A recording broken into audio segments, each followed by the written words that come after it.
6:04 p.m. It is Tuesday, November 12th. The first item on our agenda is the agenda. Absent objection, I would accept a motion to adopt the agenda as amended.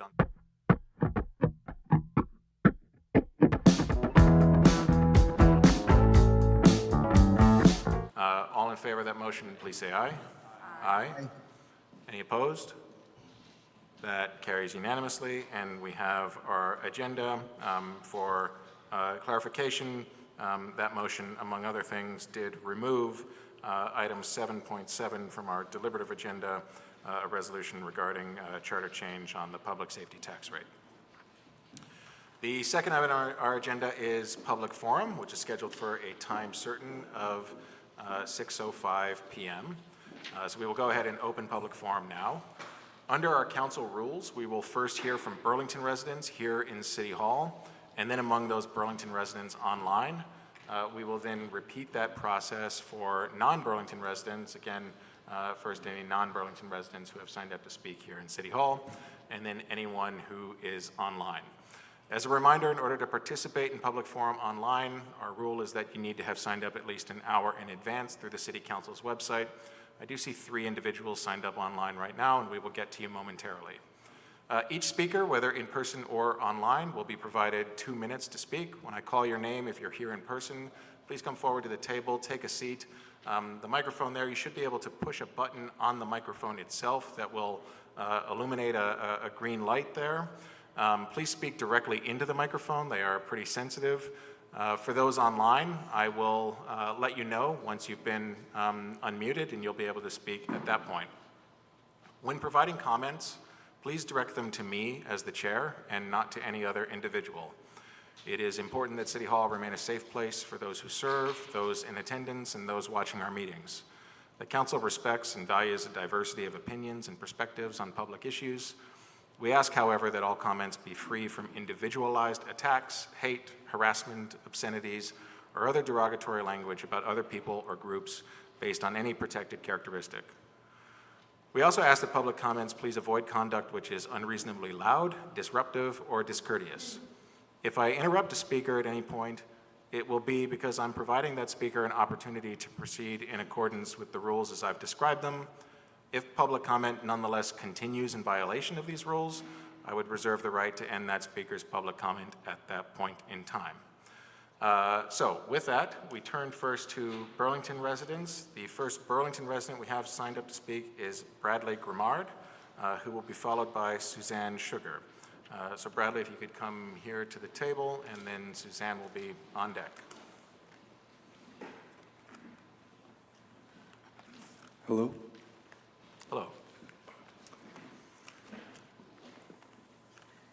Hello, my name is Bradley Grimard. I live on Cedar Street in Ward 2. Last week, my car was broken into, items were thrown about, and had money stolen. A few days later, a car across the street had a window smashed, and a couple months ago, the apartment across the street was entered and robbed. While talking to some neighbors, they also deal with people attempting to enter their cars at night and have similar events happen. I live with my elderly grandmother who has lived in this house on Cedar Street since 1967, raising her family in it. I have lived in Burlington for the past 3 years and 2 years from 2016 to 2018. I'm a ceramic artist attempting to start a business to enrich my community with the objects I make. It is unsettling to know events like this are happening in our commonplace and only seeming to get worse since the defunding of the police.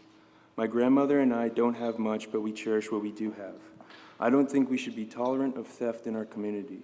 We have decided to reduce the police force, and what steps are we taking to protect vulnerable citizens like my grandmother and prevention of crime like this? What actions can we do as community members to prevent acts and crimes like this? How can we hold people accountable for their actions? Numerous times, there have been people under the influence yelling and fighting in our street and throughout Burlington. I work downtown. My girlfriend does too. We walk to work and are occasionally harassed. It doesn't feel safe. We have multiple coworkers with experiences like ours of harassment to and from work, with car break-ins, being followed home, and at one point during this year, our place of work was entered and employees' personal items were stolen.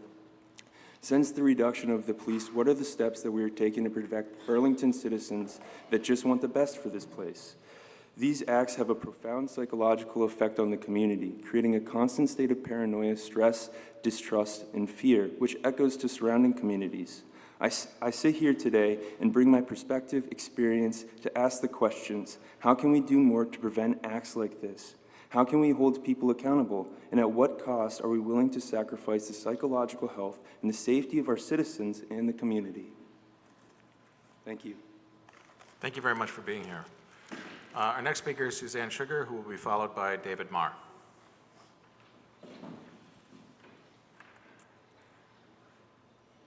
Do I need to?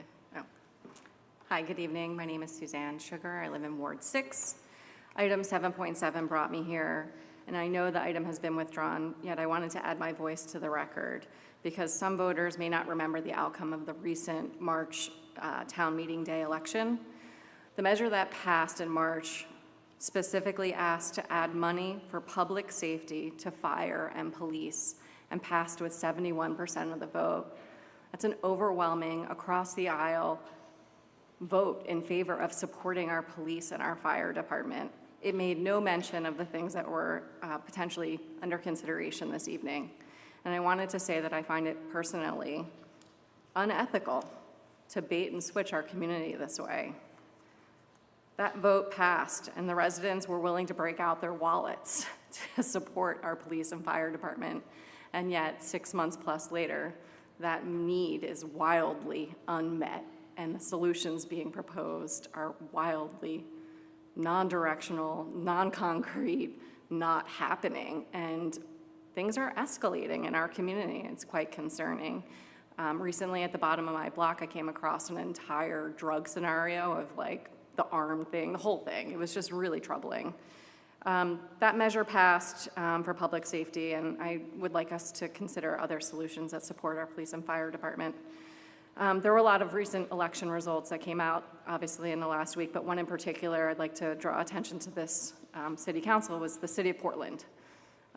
Their mayor and their city council was wildly overturned. The person with the least political experience was put in place to be the mayor of that community because progressive policies weren't working. And we have long since looked to Portland as a guiding light, and I really would encourage this city council to look at what's happening in that city with the measures that were passed previously. I've run out of time, but I have more to say. Thank you very much. Our next speaker is Dave Marr, who to be followed by Mike Selleck. Good evening. My name is Dave Marr. Live in Burlington here, and I'm glad to see the City Council is looking into ways to reduce the number of discarded syringes that are littering our public areas.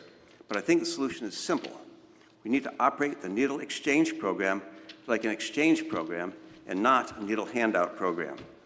We need to require that drug users return a used needle in order to get a new one. To improve safety, people who exchange needles could be given a rigid container, such as an empty soda bottle, for keeping the used syringes until they're ready to turn in. It's that simple. If you think that this is too much to ask of our community's drug users, I believe that you're underestimating them. Just look at the elaborate encampments they build, their ability to survive without a real source of income, and their ability to locate and inject their drugs. Now, I do believe that there's a balance between the safety of those who inject illegal drugs and the safety of the rest of us. But I believe that the balance has tipped too far in favor of the drug users. So let's rebalance this and give the drug users an opportunity to clean up after themselves. It might be a good first step toward recovery. Thank you. Thank you. Our next speaker is Mike Selleck, who will be followed by Mike Conroy.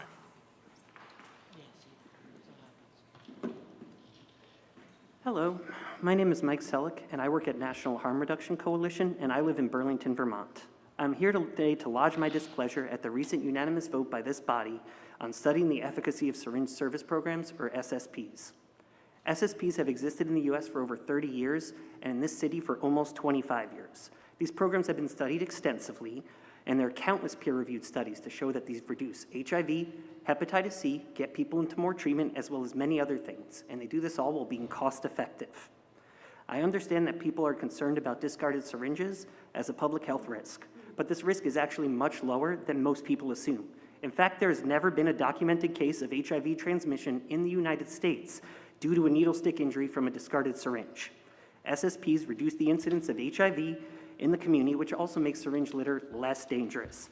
SSPs reduce the amount of litter on the ground. One study finding that people who inject drugs were 34 times more likely to safely dispose of used syringes if an SSP exists. Another in Baltimore found that the establishment of an SSP was associated with a 50% decline in syringe litter. There's much that can be done to reduce syringe litter in our community. We could invest in more and larger syringe disposal locations in public. We could have increased hours at the SSPs and do outreach and cleanup. And then we could have the city fund to respond to cleanup, such as with See, Click, Fix. These interventions cost money, and the city should be prepared to spend money if they truly want to reduce syringe litter. I understand your concern with the number of syringes given out versus returned, but that is not indicative of the number of syringes on the ground. Vermont's own Department of Health recommends that if you see a discarded syringe, you use thick gloves, pliers, and a thick plastic bottle and throw it in the trash. I've been reaching out to the city for a while now, trying to train you all and the community how to go and clean up syringes ourselves. We are organizing a public cleanup starting in City Hall Park on World AIDS Day, December 1st. Please let me know if you would like to attend and help us clean up the city. There's a clipboard that'll be going around. I'll email you all afterwards. Would love you to take part. Thank you. Thank you very much. Our next speaker is Mike Conroy, who will be followed by Celine Colburn. Good evening, I'm Mike Conroy. Thanks for the couple of minutes, appreciate that. I was also coming here tonight to talk about Charter, or item 7.7 about the charter change and really just public safety in general. But it's been removed, so I'll skip a couple parts on a few of my notes here. So I'm glad to hear it was removed. It kind of upset me when I saw that that was happening, just having me think about the priorities on the city council or or mayor's office about fixing our issues with public safety and specifically the police department. I happened to walk down from the Y the other day down to College Street, and between Lunig's and the hardware store, in a doorway that I'm sure is known to the police, watched a guy shooting up in the doorway. There's a bunch of people there now. I'm sure they probably know who it is, and it made me realize that the police are just short. I guess they're short about 20 officers at this point still. And I'm wondering, one, the charter change made me think, where are our priorities? Where are your priorities if you're thinking about and talking about a charter change to play around with the budget and move people in or out of the departments? I'm not sure what all might have been involved there, but before you get to that, issues like that, which might be a great idea, we need 20 more police officers. There's no presence out on the street. Things like what I saw the other day on College Street happen, I'm sure, all the time. You hear about it. I'm sure you know about it. So we need to fix that, and it seems to me the most important place to start and to fix first before you go too much further is to help the police force hire 20 new officers.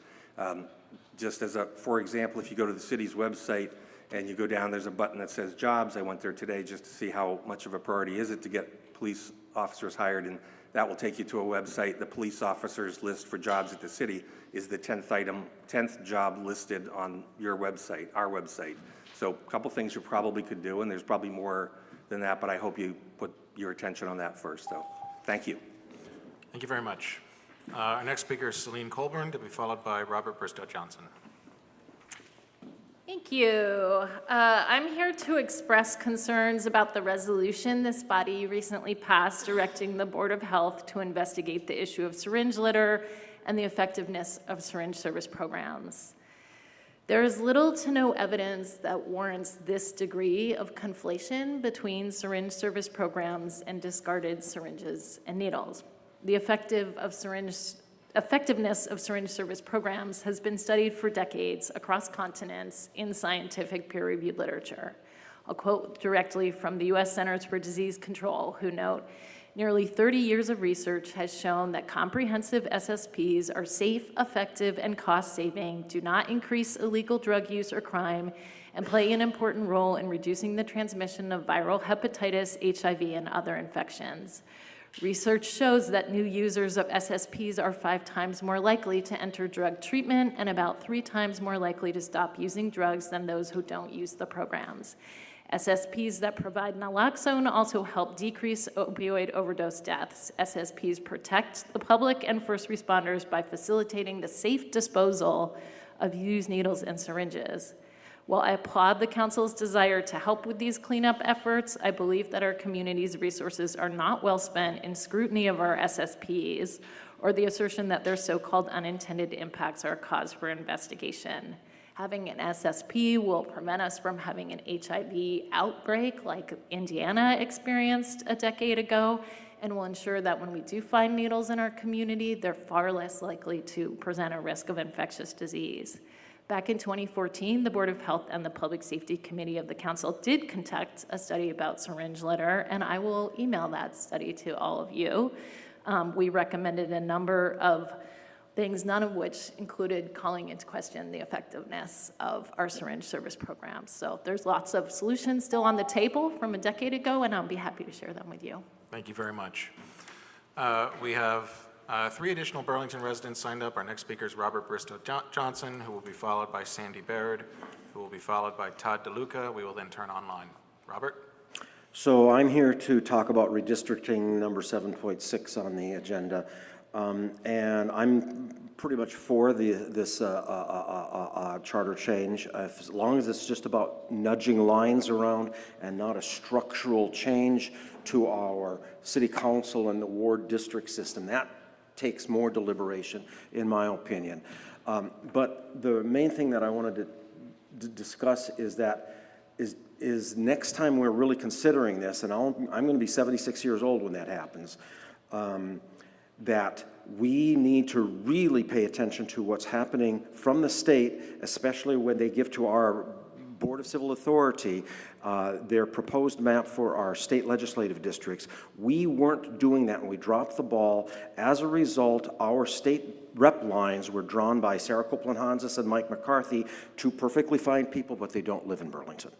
And so then we got some warts that, like at Orchard Terrace or on Manhattan Drive, or 2 city blocks that are in Ward 5 but are in the central district for the state senate, you know, and we have 1 ward that has 4 machines in the ward.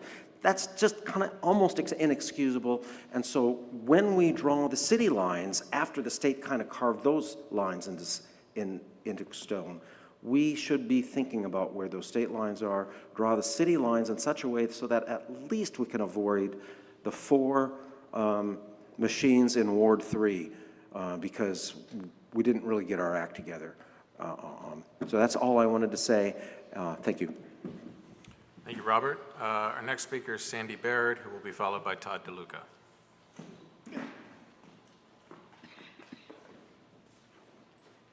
Hello, my name is Sandy Baird. I'm a resident on Loomis Street in Burlington, and I've been there for a very long time. I'm coming tonight to talk to 2 areas of concern that I have. I have a lot of concern about the anti-stickering ordinance that is currently before you, and I am rather a free speech absolutist. I believe that if that is passed, that it will give rise to civil lawsuits because I believe that it is a violation of our First Amendment guarantees of free speech. Even though we don't like that speech, even though it might hurt people's feelings, and I'm aware of that, I believe that thoroughly in the First Amendment and that we are guaranteed under that First Amendment the rights of almost absolute free speech. So I would urge you to vote against it. Secondly, I did want to speak a little bit about our present police department. I am happy that this resolution passed. I commend everybody who did that. But when it was first considered to have an oversight of the police, I didn't really vote for that because it was a separate commission. I believe, however, that it is a very good idea to have supervision of the police and accountability by the police commission. And so I thoroughly support that. But the other reason I support that is because I'm very concerned about some of the police behavior that I've seen in this town. With all due respect for them, I know that they're hardworking people, but I came to you before, I came to the police commission before to complain that one of my clients was very badly treated. A young man who was in his house and The police came to his door, asked if they could come in. He said no. They broke in anyway. They held him in custody with no charges, no arrest warrant. They also came into the house and seized his property. He couldn't touch it. Thank you, Later, Sandy. they took all the property. Thanks, I want to Sandy. know how to get it back. Thank you, Sandy. Thank Our last Burlington resident here in City Hall is Todd DeLuca, and we'll then turn online. Our first online speaker will be Ashley Adams.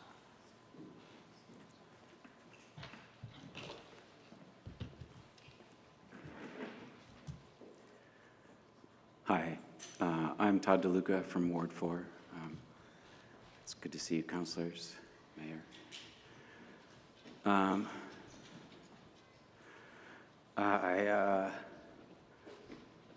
I was walking down Bank Street about a week ago. I met a woman begging on the street.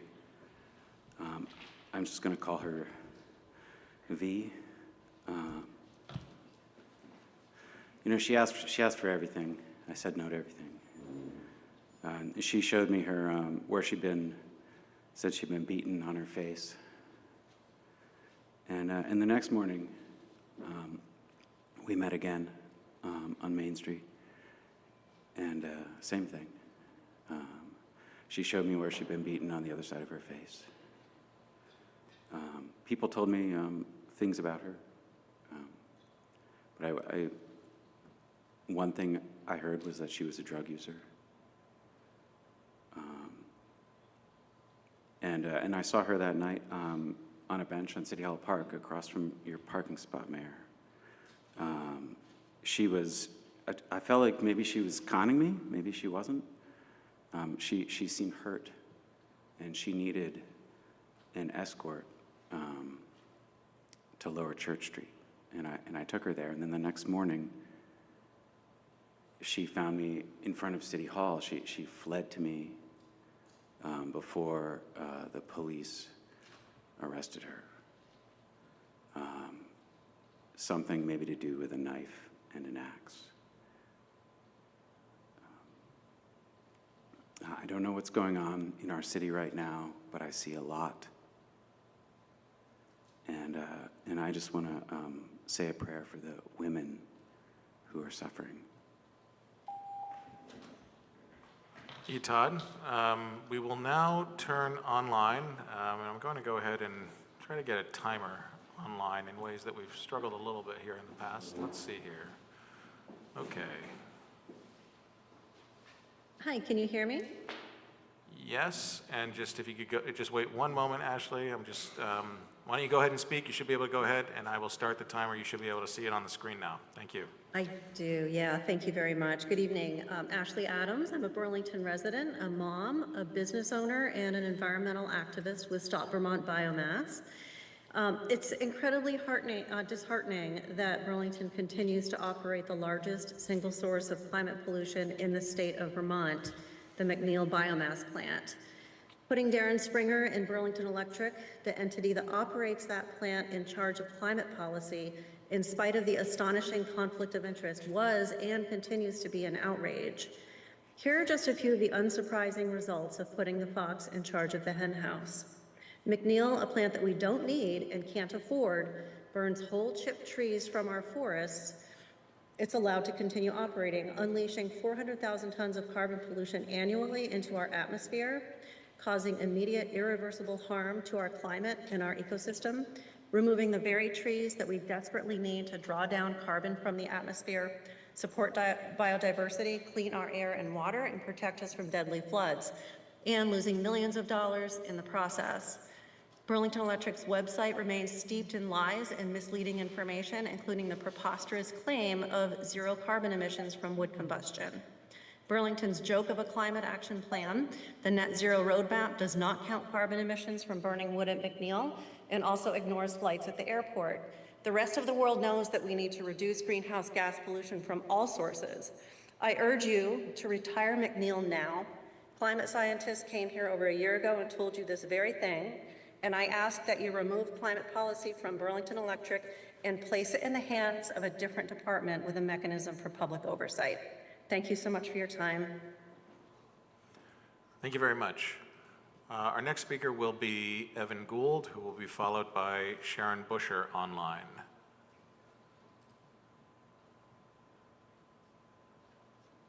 Let's see, do we see Evan online? Okay. We don't see Evan online. If Evan joins, if the clerk could let me know, that would be great. Do you see Sharon Busher online? Okay. Sharon, you should be able to go ahead and unmute yourself. Thank you. Thank you so much. I'm speaking tonight about two things. First of all, the livable wage ordinance is up for your approval, the modifications to it. And I want to thank the president of the council working to address some of the concerns that were put forward in the memos and drafts that came before this final version. I think all of the things that are so key to this ordinance have been preserved, and the model that we've set will move forward. So thank you so much. The second item that I wanted to speak to has to do with money. And tonight you're going to be getting a presentation soon about water and wastewater upgrades that are needed, and what the manager of this division said would be some eye-popping rate increases, which really concern me. You've had an issue with, you've brought forward a proposal to look at maybe replacing the police facilities. We know we need more money for public safety, and now we have this. And I just want to make sure that all of you realize that unless you give as a Christmas gift to every resident some seeds for a money tree, I'm very concerned about the impact it's going to have. What we need and what we can afford are oftentimes two different things. Thank you very much. Thank you very much, Sharon. I still do not see Evan Gould online. We'll check one more time before we close public forum. But other than Evan, there are no other speakers signed up online, which brings us back here to City Hall, where we have two non-Burlington residents signed up for public forum. The first will be Cora Honigford, to be followed by Elizabeth Deutsch.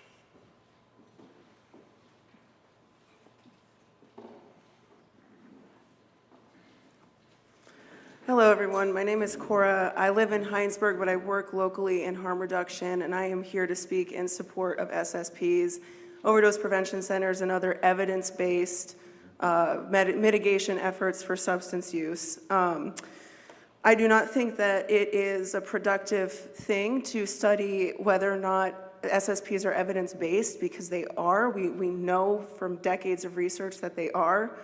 I really look forward to seeing creative, collaborative strategies to mitigate syringe litter in the city, but I do not think that we should do anything to prevent current SSPs from operating as they already are, such as, for example, requiring a strict exchange where you can only get needles for bringing in needles. That is a harmful thing that will lead to the stuff that we are trying to prevent, like abscesses, increase in Hep C infection rates, increase in HIV infection rates. Like some other people pointed out, doing that means that syringe litter actually becomes more harmful when we do find it. We have decades of evidence from the war on drugs that police and carceral approaches to substance use and the housing crisis do not help. They only cause more harm in our communities, and they trap more people in the carceral system, which results in negative outcomes for everybody. Everyone deserves to feel safe. We all deserve to live in a safe community. That includes and especially means people who do not have homes. When we feel unsafe, we get to go home and lock the door and lock that danger outside. When people who are unhoused feel unsafe, they don't get any of that. They just continue to feel unsafe and to be at risk and to be in harm all the time, all the time. And I don't know how many unhoused people have ever come to these meetings and have had their voices heard here, but they are members of our community and they are literally shut out in the cold. Thank you. Thank you very much. Our last speaker here in City Hall is Elizabeth Deutsch.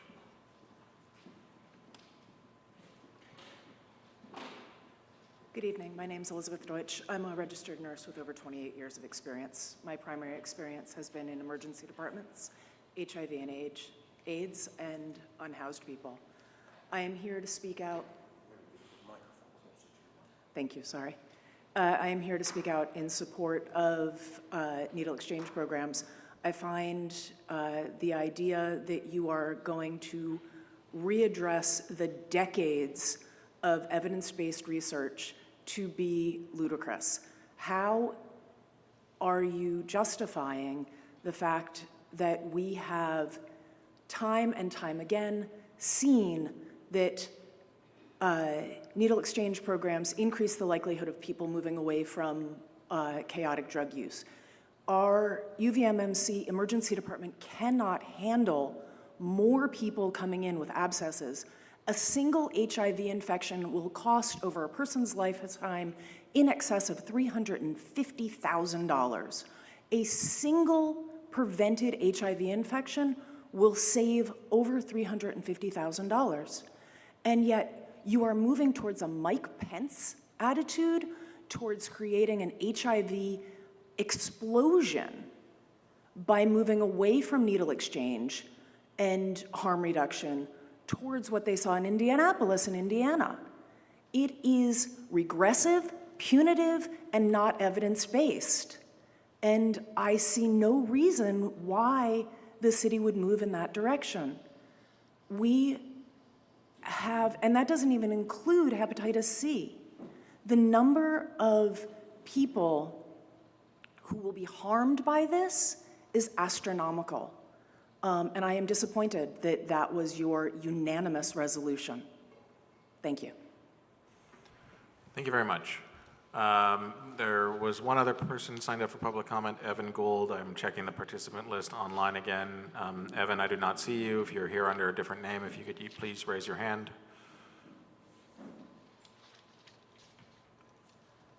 All right. Seeing none, then we have no other individuals signed up for public forum, and we will close public forum at 6:36 p.m. That brings us to item 3 on our agenda, which is a work session on Burlington Water Resources Capital Planning. I know we have DPW Director Chapin Spencer and Water Resources Director Megan Moyer. Chapin and Megan, welcome to the table here. When you're settled, we'll hand the floor over to you. Could somebody promote me Yes. to panelist? Thank you, President Traverse. I want to just thank the council for giving us substantial time this evening. Chapin Spencer, Director of Public Works. As we know, our water and our wastewater and stormwater systems are foundational to the city's daily operations and our overall future. Unfortunately, we are on borrowed time. Too many components of our wastewater, water, and stormwater systems are at risk of failure. It's been 30 years. Some of you on council may remember the last comprehensive investment into our wastewater plants. Much of the equipment in those plants has a useful life of 20 to 25 years.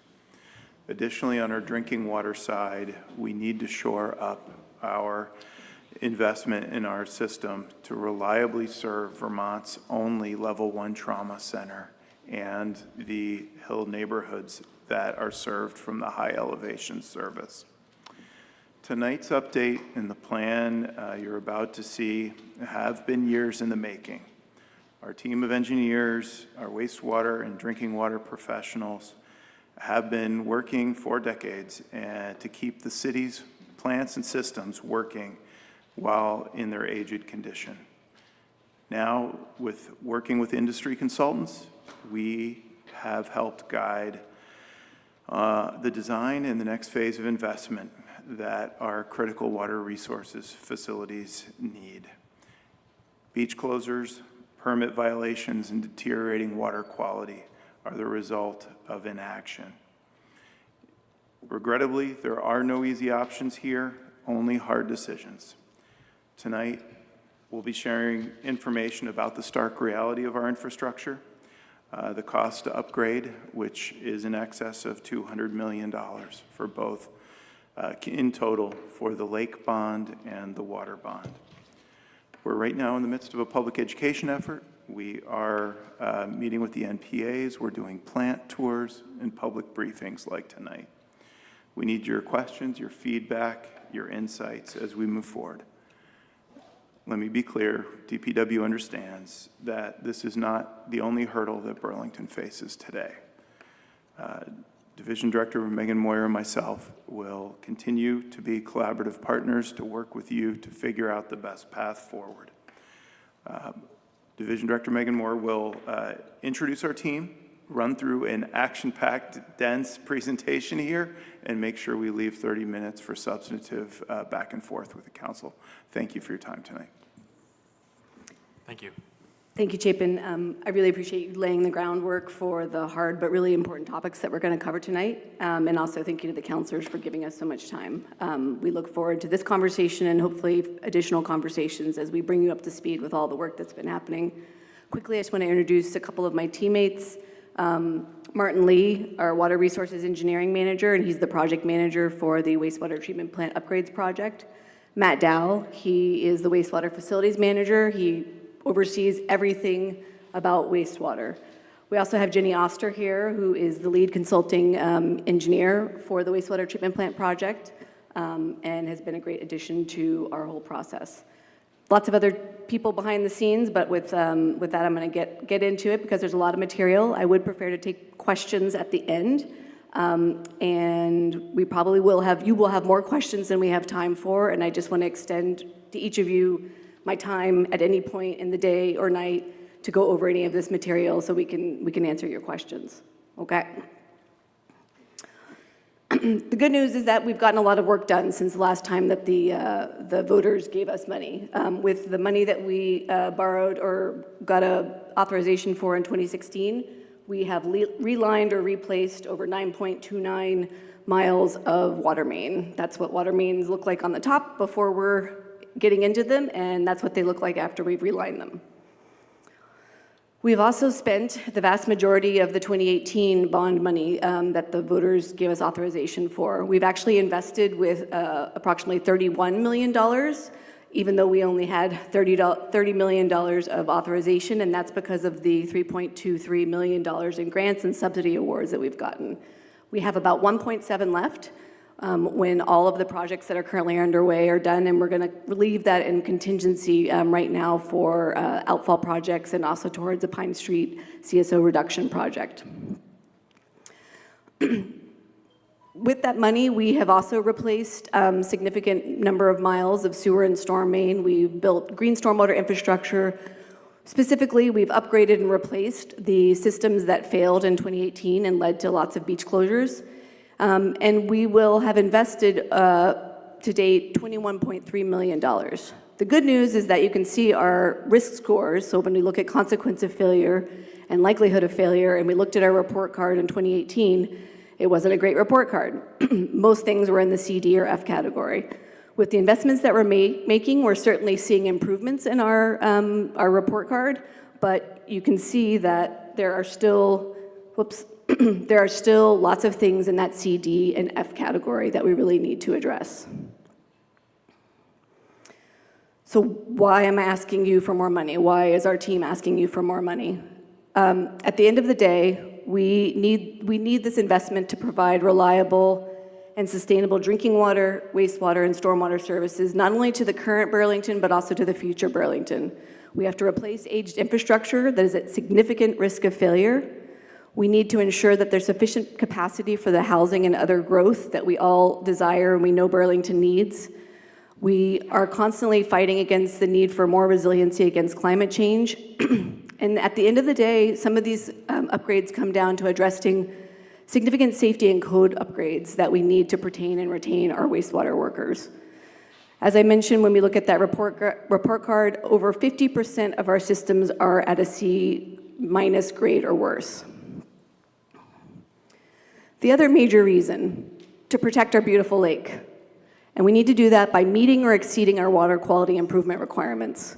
When we take care of our existing infrastructure, just our base infrastructure before we get into capacity expansions or water quality improvements, that enables us to meet the water quality standards that we meet almost day in and day out. And that allows us to avoid preventable beach closures. There are beach closures that happen and may continue to happen as the result of climate change and things that are happening in Vermont, but it is my professional duty and the duty of all of the people in our team to prevent beach closures that don't need to happen. We need to reduce phosphorus discharges from Burlington and help Vermont meet the Lake Champlain TMDL, or total maximum daily load, which requires significant phosphorus reductions from multiple sectors across Vermont. And we need to continue to reduce combined sewer overflows. At the end of the day, I want to prevent this, 2018. Certainly not nothing that I ever want to go through again, where we had multiple beach closures. Burlington started to get a bad name for not being a place where you could come swim.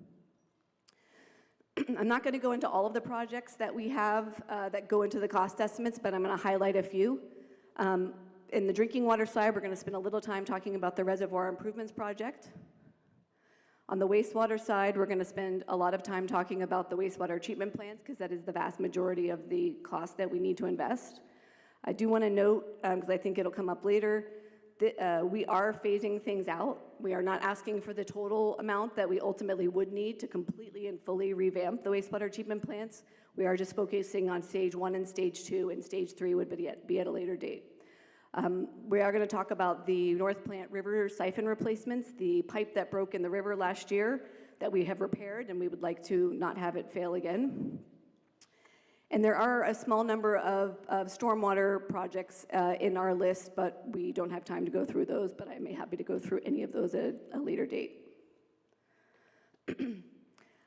As Chapin mentioned, the numbers, they are large. These are the estimates for what we would need for a bond. This does not take into account it's not adjusted for any of the charter change that I know you guys are considering for annual borrowing authority. So I haven't factored what that might look into these numbers. So these would be the ultimate numbers that, with your help, we would bring to the voters in March 2025.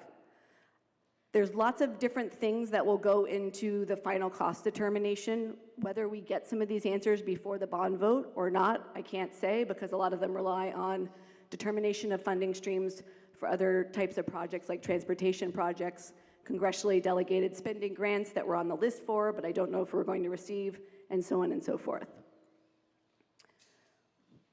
Back to the why now, because I know that's probably going to be on all of your minds. Why can't we push this out until the city knows a little bit more about its finances? Simply, the likelihood of failure for certain critical assets has just become too high. They are well beyond their useful life. Wastewater treatment plants are typically upgraded every 20 years, and we are now at year 30. Further delay is going to cost ratepayers more. If things break, we will need to fix them, and that will be out of cash. And at the end of the day, we need to retain our talented team who are facing very challenging working conditions. The wastewater treatment plant permits, our new permits, actually require implementation of additional phosphorus reductions by early 2030. So that's not a Megan wants to do this. This is a we have to do this, otherwise we could face permit violations from the state. The next housing growth burst, we all know that zoning has changed. It's enabling and facilitating growth that previously couldn't happen in the city to now happen. And we're anticipating seeing that burst as early as 2025 to 2028, with more planned for 2029 and beyond, and we would need additional capacity to take those on.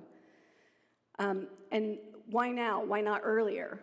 Preliminary engineering is now substantially complete for most of these projects. It took 4 years to really go through all of the complex analysis and figure out which direction we go, which fork in the road, and that's why we're here with you today.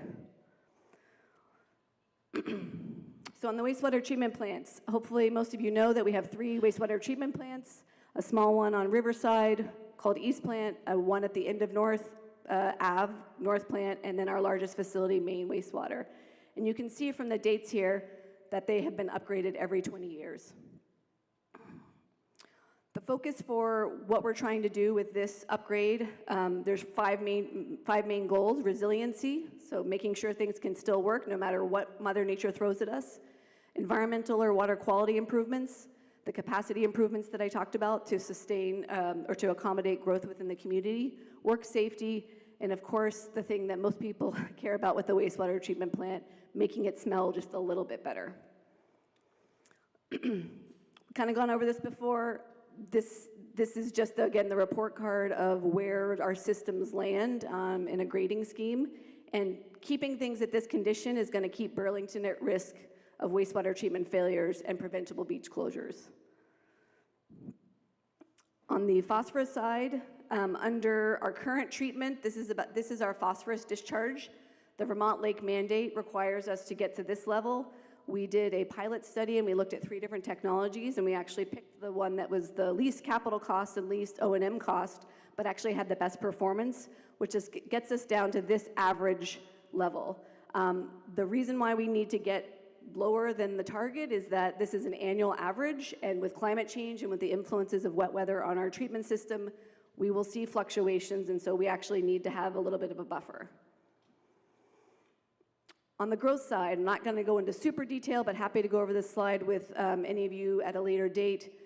But basically, the wastewater treatment plants all have permit limits. Nobody really looks at you too hard until you get above 80% of your permitted flow capacity. And if you look at the red lines, the solid red line is the current permitted flow capacity and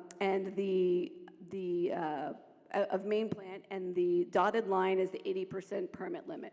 Once you hit or approach the 80% permit limit, the state pays a lot closer attention to you.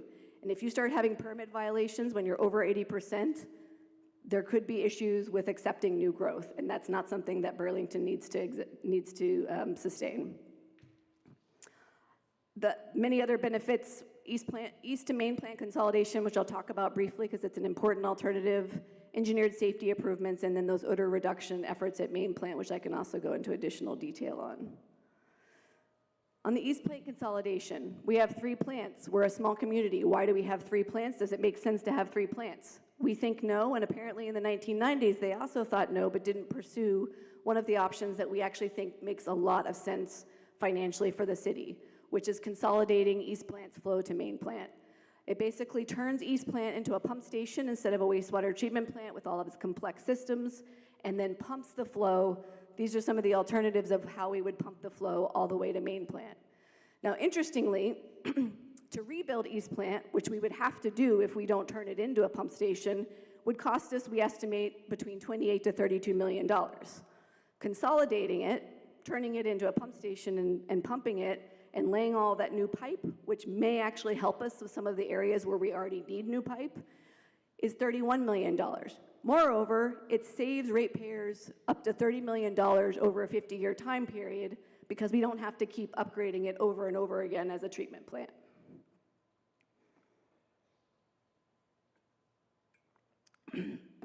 These are the current estimates for stage 1 and stage 2, totaling $178 million. The project is in the final weeks of scope and cost due diligence. We're reviewing the 60% PER currently. And again, these do not include stage 3 costs. We basically went through the scopes of work, all the things that need to happen at the plant, and we stripped out every last thing that doesn't absolutely have to happen in the next 3 to 4 years. That number's big. I said it was eye-popping. When I start looking at the context, though, of other people's upgrades, and if we look to normalize it with their permitted flow capacity, you can actually see that our cost per million gallon is well within the range and actually the lowest of the communities around us. So I know it's a big number, I know it's a lot to swallow, but it's completely within the realm of what other people are seeing. Long-term siphon resiliency plan. Many of you may remember 2023, the first floods that Vermont had. We have 2 pipes that lay on the bottom of the river, and one of them broke, discharging many thousands and millions of gallons of sewage into the river, ultimately into the lake, until our team, within 2 weeks, which is still an engineering feat I am super proud of, managed to build an emergency temporary pump station. We have spent, I think, $2.4 million, and I may not have the right number, on emergency repairs. So that pipe is intact there. We hope that it lasts, but we know that Mama Nature is going to throw everything she's got at us in the years to come, and we are not comfortable still having that pipe in the ground without doing significant improvements. We've gone through an alternatives analysis, and the best alternative that we are recommending that the city advance with and that we hopefully get FEMA money for is to build a pump station and to put in a permanent force main all the way to North Plant to make sure that that flow is well out of the river. The current cost is about $14 million. As I said, we're hopeful. There's no indication that FEMA won't fund it, but with all of the emergencies that have happened across the nation, we won't know for a while whether or not they will actually fund it. On to drinking water. I'm going to take a sip of drinking water. Many of you probably drive by this very cute building that's on Main Street. This is the Reservoir Pump House, which sits outside our 7 million gallon drinking water storage facility that's in ground. There's an aerial photo of the North Reservoir and the South Reservoir. This was originally built in 1867, so that building was in 1867, as was I think the North Reservoir, and then it was expanded over time. We actually had it as an open reservoir up until 1981 when the state required us to cover it. Why is this little tiny, very cute house important? Basically, inside that house are a number of pumps, and those pumps pump water from the reservoir up to the elevated tanks, which hopefully you've noticed are shiny and better taken care of now, and that efficiently provides sufficient pressure to properties that are generally east of Willard Street. This includes the UVA Medical Center, which, as you know, is an elevated building. So these pumps are required for that level 1 trauma center to have water. If those pumps fail, I cannot get water to the hospital, and we also are going to have trouble if the reservoir fails with demand fluctuation and emergency storage from the rest of the city. When we go through a similar risk score analysis on the reservoir, it too does not have a great report card with many, many systems at a C grade or D grade. And this presents a lot of risk for Burlington's ability to supply water to the high service, including the hospital. There's a lot of things that we need to do at the reservoir, and the total cost estimate is about $9.75 million. I don't want to show you that yet. So we're going to get into rates. Yep. Everybody take a deep breath. When we look at what we would need to do, when I plug in all of the debt service and all of the borrowing and all of my assumptions, which leverages as much as possible as I can get the state revolving fund loans to tell me they could give us, and that has great borrowing terms of 2% interest. When we draw out certain parts of our borrowing to 30 and 40 years, which matches the useful life of some of the assets, and when we do things like do a 5-year phase-in of public bond debt, we are seeing significant rate increases. And I'm going to provide you some context for this, because if you look at it alone, with just looking at Burlington and everything that we have going on, it is a lot. So over a 5-year time period, we would be looking at approximately 113% rate increase. It does start to level off of there. And then interestingly, you'll note between FY35 and FY34 and FY35, things really start to flatten out. And that is when the debt service from our original 1994 bond that we had to refinance in 2014 because the city did not save for a balloon payment, that's when that finally retires. Okay, that was a lot, but when we look at Burlington, so Burlington is the blue bar. This is a number of communities both in Vermont and throughout New England. Currently, our current bill is less than the median annual bill for similar Vermont communities as well as for surveyed New England communities. So that gives you some context for where we are now. We're maybe a little bit behind the curve as far as how much we are collecting to pay for water systems. This is a modeling exercise that I did with a consultant in which we took our current rate and we looked at some of those upper band communities, particularly the ones in the solid line, which are combined sewer communities.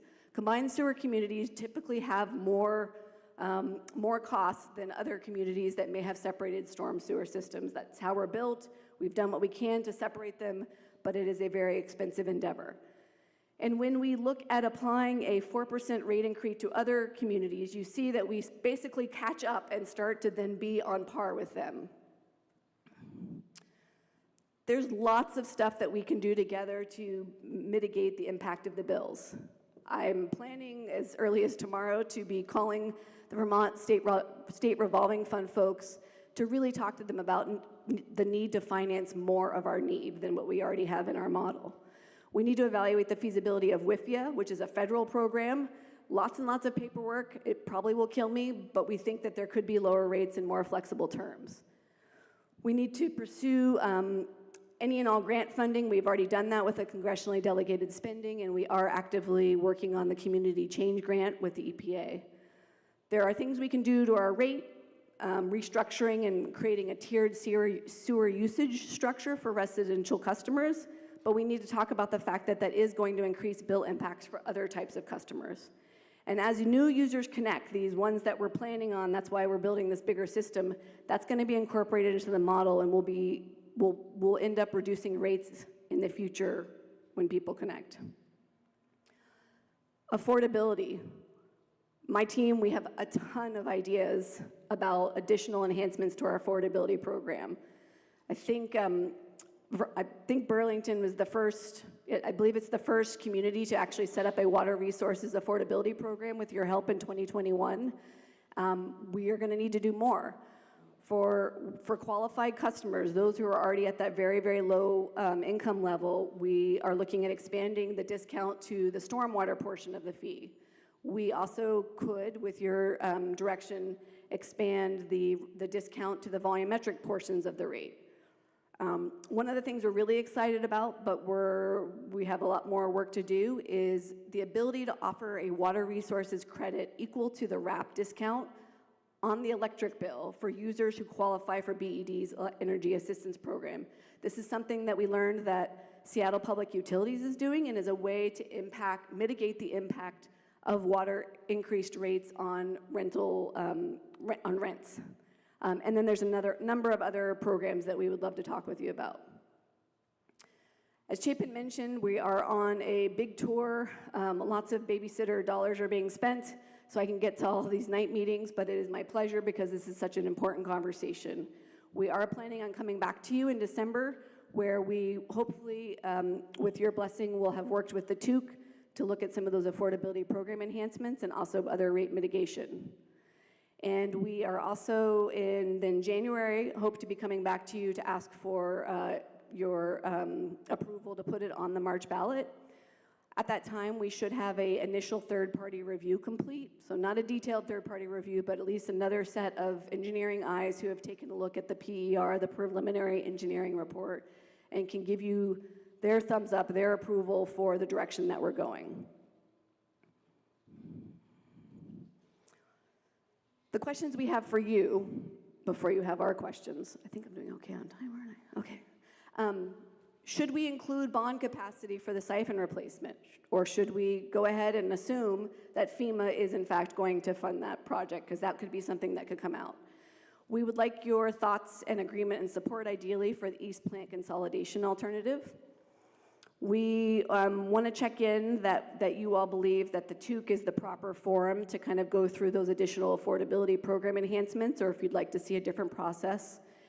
And specifically, I want you, and you don't have to tell me tonight, I want you, from a policy standpoint, do you want us to reduce the impact of residential users, even that it may mean that other rate classes, such as commercial and institutional, would have to pay more? It has to all be balanced. If this person pays less, somebody else's has to pay more. Another question would be, you're considering the charter change that would give us $6 million a year of authority without having to go to the voters. We could use some of that authority and plan on it and reduce the overall bond ask for March 2025. My only concern is that the approval and the timing of when that charter change passes, particularly the General Assembly, is not guaranteed. And ultimately, it's not going to change that rate impact because it's still borrowing. And then the last thing is, what else do you all need to know from me, from my team, in order to be able to make this decision and use your leadership to decide if this is something that you want to bring the voters in on March 2025? With that, it's the summary. Great. All right, thank you very much for that presentation, Megan, and thank you, Chapin. We'll now turn to counselors for any questions or comments. I do see Councilor Litwin, we'll put you in the queue first. Thanks. I won't waste too much of my 5 minutes by saying I'm always so impressed with how knowledgeable you are in this area, so thank you. And for the public's benefit, you know, when Megan talks about this sense of urgency, you know, I think they do so understanding the fiscal reality that we face, and also it really is a serious problem. It might be helpful if we went back one slide to keep that up for our conversation. So the first thing I will just check mark off for me is, as a member of the TUC, I think, sure, we can take that up. However, I would welcome my fellow councilors' opinions on whether this could go to a less burdened committee right now, which could include CDNR, Community Development Neighborhood Revitalization. Feels like it fits in potentially to that. And also even REIB. I don't know, there are councilors here who are on that committee. I don't know if there's capacity for that, but could be another good space for that, and certainly a space to consult and be involved with. The only other thing I will just add, and there'll be a litany of questions, you can answer them tonight, you can answer them another time, but you know, you started talking about how the state starts paying attention over this 80% threshold, and that we won't be able to meet our housing goals. And, you know, I say Burlington has over 11,000 units, and it's growing, and we're carrying a lot of the state's burden in terms of meeting our housing goals as a state. And so I say to the state, start paying attention to us. We can't build the housing without this assistance. We can't be responsible for Lake Champlain's survival alone. And so the state has been largely unsuccessful in making significant headway in reducing agricultural-based impacts on the lake, for example. And so I personally asked the mayor to include this issue in her legislative priorities as well when we were asked. And I think the school being shut down and being burdened with that bond, that was a fiasco that still is sore with folks. There was a lot of backpedaling that occurred in Montpelier over that, and we're holding that burden for the next 21 years. And so I ask you, what obligations does the state have in helping us ensure that our lake is healthy? What obligations do they have in helping us meet our housing goals if we can't afford the wastewater upgrades? What if towns like Cabot or Craftsbury couldn't do this? Would they be treated the same way by the agencies in Montpelier? I don't know. And lastly, how is our congressional delegation being engaged on this issue? I know Senator Sanders frequently talks about our aging infrastructure and the impact that the CCC had decades ago when he ran for president in 16. And sort of I'm curious what obligations do nonprofits have who rely on our systems? You know, what obligations do they have? And lastly, who's at the table that should be, and who's not at the table that should be, that has a role to play and wants us to build more housing? And I have to do it like that because I run out of time. Sorry for all that. You still had 2 minutes, so. I'll retain my 2 minutes potentially, possibly. Well, the clock is running, so Chapin and Megan, turn to you. If you have any response, or we can go to the next counselor. Thank you. We are flexible about which committee we go to. We are working with the state, as you heard Megan is talking very frequently with our partners at DEC. The delegation has been included. We have applied for 2 recent congressional directed spending supports, and we are seeking additional. The current ones are for the reservoir. If we are successful, that will reduce the burden. And in terms of who's not at the table, we would welcome your input. We can share our public engagement plan with you. I'm pretty proud that we've intentionally put a good list together, but I'm sure we're overlooking someone. So thanks. Thank you. Councilor Litwin, anything further? I guess I'll just end on that, you know, and I said this in my Front Porch Forum update in preparation for tonight, that I just, we are overburdened. The taxpayers and renters of Burlington are overburdened, and this critical project, which needs to happen so desperately, is coming at a really tough time. And my worry, and I'm sure your worry, is that people will choose to make maybe the wrong choice, or that may not be the right word, but certainly a choice I would not like them to make. However, I understand the necessity by which they make that choice. And so ultimately, a lot of my support for this will hinge on our legislative caucus in Montpelier getting their act together, respectfully so, and helping us bring as much resources as possible to do this, because the C-Chord project, as you know, will bring thousands, at least over 1,000 units to the south end. You are at time now, Councilor Litwin. We can't do it without that, Okay. so thank you. All right, thank you. We'll go to Councilor McKnight, to be followed by Councilor Shannon. Thank you. Thank you for all this, I mean, what must be hours and years of work. Really appreciate your expertise. And, you know, to be clear, I want all of this for us. I can see that it's necessary, and I can see the urgency. And I appreciate that you already kind of spoke to some of this in the presentation, but for the benefit of the public, I do think we need to kind of double click on the shocking size of these numbers and address a little bit, you know, how did we get here? How did it get so bad and so big?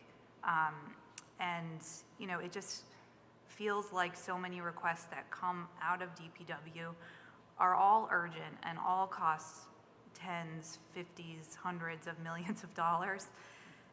You know, this one is twice our city's annual budget. And, you know, I'm just wondering if you can speak to why didn't we, you know, the plant's 30 years old, it's supposed to be upgraded at 20 years. Why didn't we tackle this 10 years ago? Why didn't we ask for more money in the previous bonds? I'm just curious to hear. I'm not saying that's anyone's fault. I'm just curious to know the history, and I think the public needs to know that too. I echo some of Councilor Litwin's thoughts on really bringing in federal and state dollars here. You know, you covered a lot of things that are, you know, going to be either already or will be in the future impacted by climate change. So are there, you know, climate change funds available? I'm sure that's on your list, but I think it's an important place to look. Also, are there ways we can partner with New York State, right? Phosphorus runoff into Lake Champlain is not something that's unique to Burlington or even the state of Vermont. You know, can we bring in more resources from other places? Another question I had is, how is there a way we can break this up into more pieces and, you know, roll out this plan over 10 or 15 years to lessen the input? You know, maybe this is just one example, and this is not my expertise, but maybe we do the main plant and then the north plant, and we just understand that we have to just do one plant and then the next plant somehow, and we understand that we have to, you know, take the risk of a lower grade. You know, we have to live with a D or an F for a while we get the other plant up to a B or an A. And I can say, so curious your thoughts on all of that, and of course we can spend more time talking offline. You know, and you're asking what do we need to see to make a decision? I think for me, I need to see these numbers go down, because I don't think that this will pass the public if the numbers are this high, both on the sort of the bonding number and on the rate increases being so dramatically increasing. I know that's difficult, but that's where what I'm seeing right now. Thank you.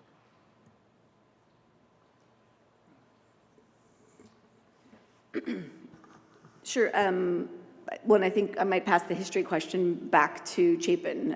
I've been in charge of water resources since 2016, and it has been an interesting learning through crisis since that happened.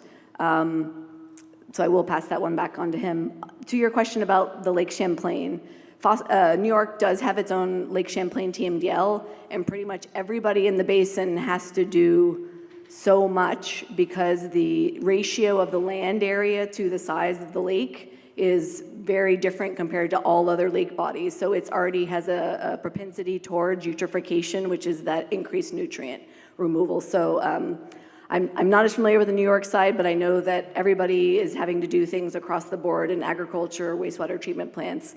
That said, the state did make a decision, policy decision, to only require plants above a certain size to go down to this very, very tight technological limit. And of the $178 million that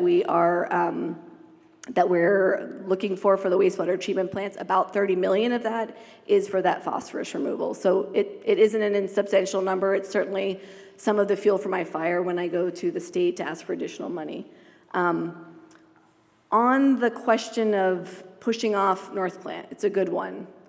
We can do that. I think the concern is that I think we also anticipate that there's going to be growth in the new North End. And if there are consistent permit violations, I think even if we're not at that 80% with North Plant, because it doesn't need additional capacity, we may not be able to continue allowing new large development to occur there. And so that would be a risk that we would have to take, because I cannot professionally guarantee that if we don't at least do the minimal amount that we've already said for North Plant, which is not everything that has to happen at North Plant, we would potentially violate our permit when certain things break. And again, when certain things break, I gotta fix them, and then I have to use cash instead of drawing it out over this long time frame. So definitely we'll keep looking at the numbers, but that is my sort of initial reaction, that we keep going through the scope. What can we drop, what can we drop, what we can drop? And the numbers have turned out the way they have. Chapin, I don't know if you speak to the history bit. Sure, I'll make this quick so we can get to more questions. We have been trying to turn a ship that has been a long time held up by bubble gum and duct tape. When I arrived here, there had been a long period of no rate increases and very little capital investment. My first couple of months on the job in 2013 was being informed that I had to find $14 million because there was a balloon payment from the improvements from 1993, and the city had no plan on how that money was going to be secured at all. And a couple of you on the council remember this situation. We had to refinance in 2014. So we've been in a defensive position. We've been turning the tide. In 2016-17, we had some billing anomalies. We overhauled the billing system. In 2018, we had the plant failures, fixed the computer systems, and we fixed the disinfection. We had COVID. 2023, we had the North Plant siphon failure. We have been in a unfortunate, significant reactionary posture. We cannot stay in that posture forever, and this is a major effort to try to turn that corner. Thank you for the question. Thank you. Thank you very much. Councillor Shannon, and then Councillor Newbeezer, and then Councillor Grant. Thank you, and I want to say that, Megan, I really appreciate how much you care, because I know that you do, and I know that you have been working very hard on this, and that our current situation weighs very heavily on you, because it's not a lot of fun to manage critical infrastructure, life and death, critical infrastructure with, duct tape and Band-Aids. I do wonder if, the state does want us to build, and we want to build, but I also am not sure it's an unreasonable compromise to say, look, if we can't do this, or we can't do parts of this, we can only do parts of this, we're gonna have to hold back on some of that, some of what we're planning on, unless the state is going to help us, the projects themselves are going to pay for a piece of this. And as much as it is potentially about figuring out a way to make this cost less, there's certain things we have to do. It's also a matter of where else can we find the money, how else can we finance this? And I know that you've been giving a lot of thought to this, but I think that we have to put those options on the table for this community-wide decision. Am I understand correctly that we're talking about, you had a slide, it was $800 and something a year annually for water is the median or average. Is that it? Does that say 712? Yes, so that's our, for the typical customer. So in order to normalize it, if you take a single-family home, which has a 5/8 inch meter, using about 400 cubic feet a month,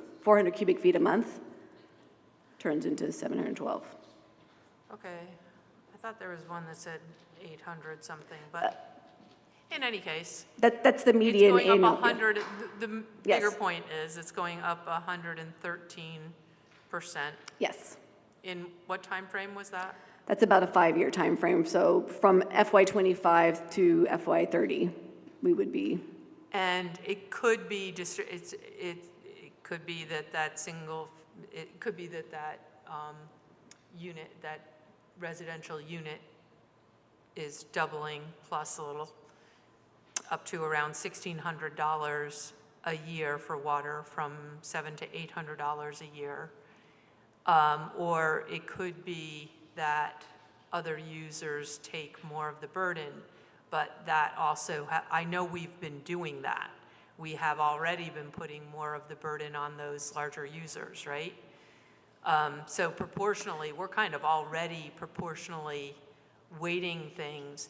We have some very high users in the community. I think the breweries are very high water sewer users. Has there been any outreach to them to understand, like, what happens if they start moving out? Because, like, how do the outlying areas compare to us? I know you had that chart of a whole lot of places, not necessarily in Chittenden County, but, you know, what's it going to mean? Are they going to move to Williston? If they move to Williston, how does that affect everybody else who's not? Does it get consumed by, oh, now we have more capacity and we can build more? But I think we should be investigating that if that hasn't been investigated. It's definitely, I mean, that's why the question of, we have decisions, policy decisions to make. We can make residential sort of what I call life water, the bare minimum you need to cook, clean, live, right? We did that with the water rate. We made the first 400 cubic feet very inexpensive. And we didn't do that on the sewer rate. And we could do that on the sewer rate, which would greatly mitigate the impact on that type of residential customer. But yes, it will then mean that other users have to pay more. And then if they leave, we've now lost the revenue. So it is a huge delicate balance of plate spinning with eggs on top. And that's why we have to engage you all in that conversation as well as them. The breweries, they have other rate pressures because we apply a surcharge to them. The amount of organic strength that they send us is higher than every other customer, so we have to charge them more to kind of balance things out. But, you know, the whole list, the slides we have about turning over every stone for money, figuring out how else to finance it. I've already had conversations with the Secretary of Agency of Natural Resources.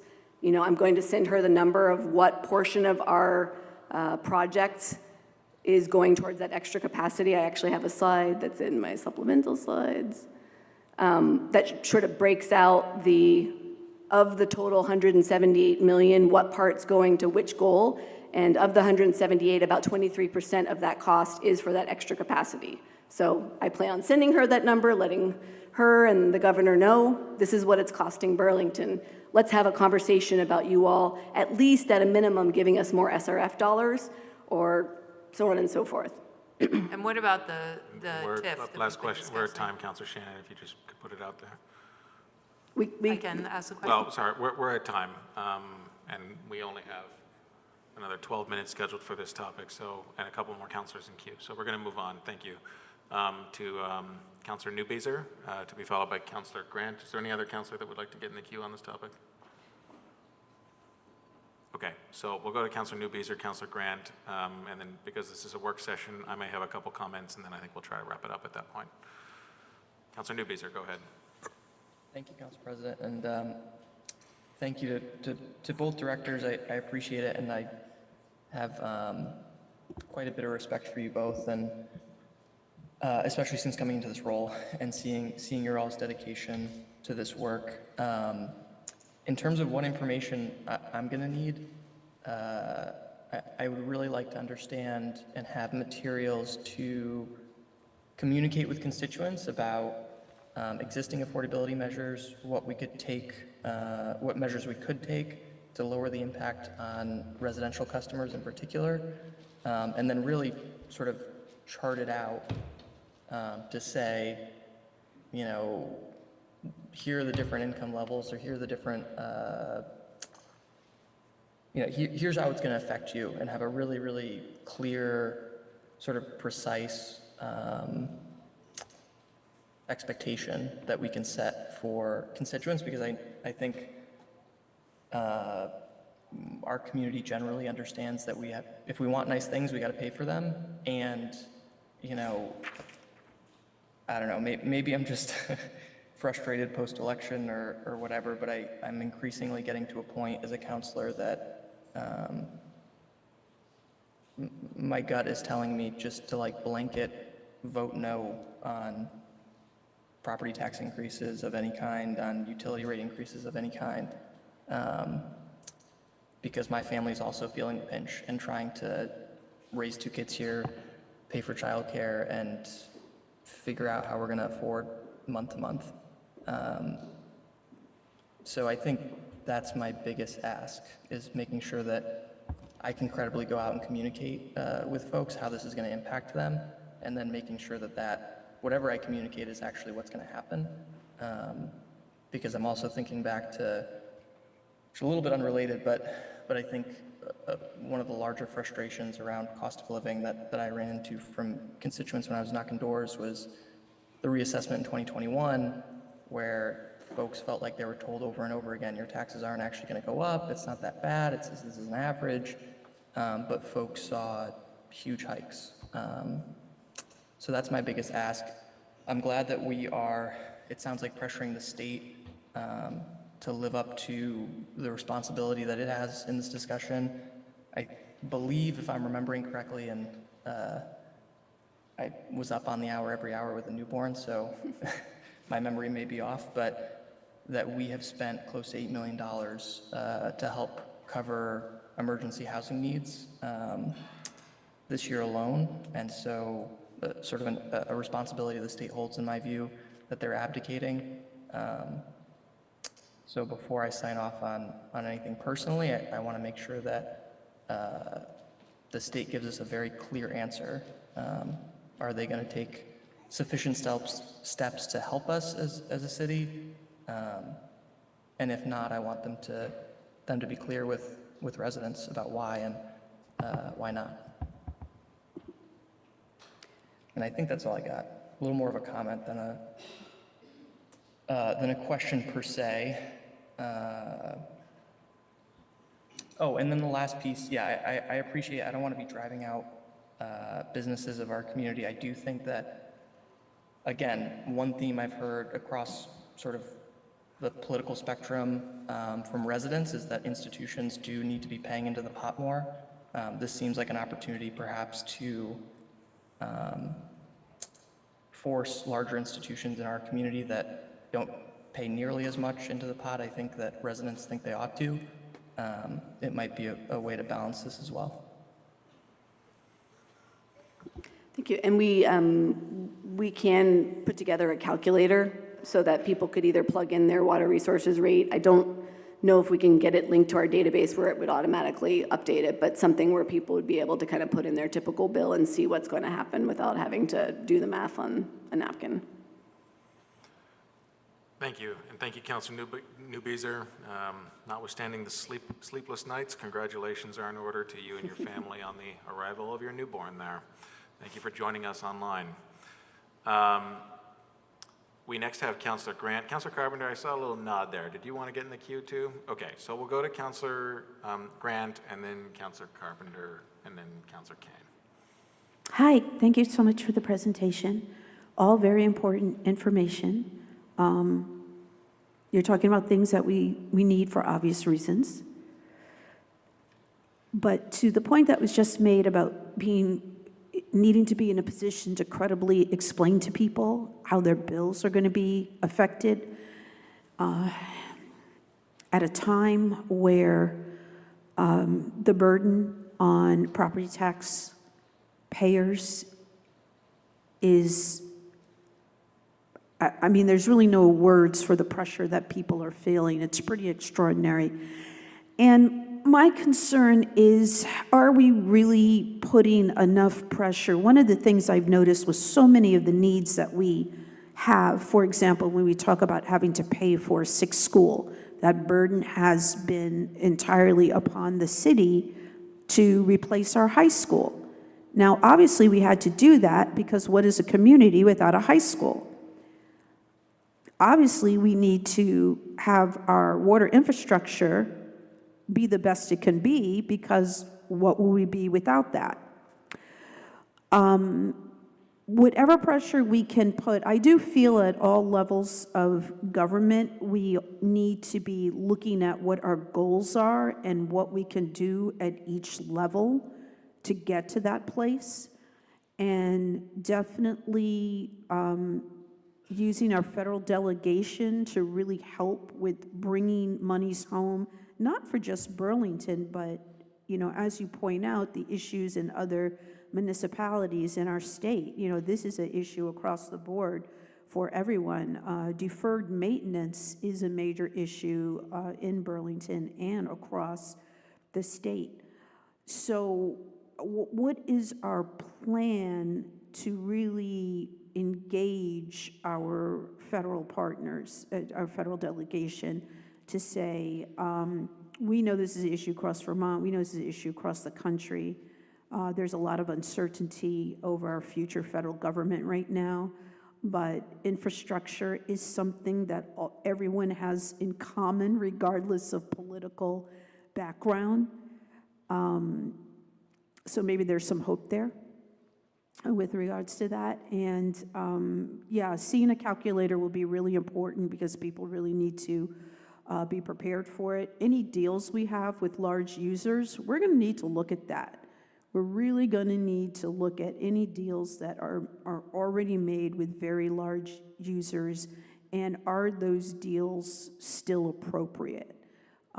So I would like, you know, to have some information about that as well. Thank you again. That's all I have. Thank you, Councilor Grant. Councilor Carpenter? Thanks, and thanks again for the presentation. This is just information I'm interested in, and I appreciate the chart with the different communities. I'd love to see one in the really greater, all of greater Chittenden County, or even, you know, the northwest part of the state, including what does it cost somebody to have water and sewer in a community that doesn't have community water and sewer? I really think we have to sort of get that information out to people.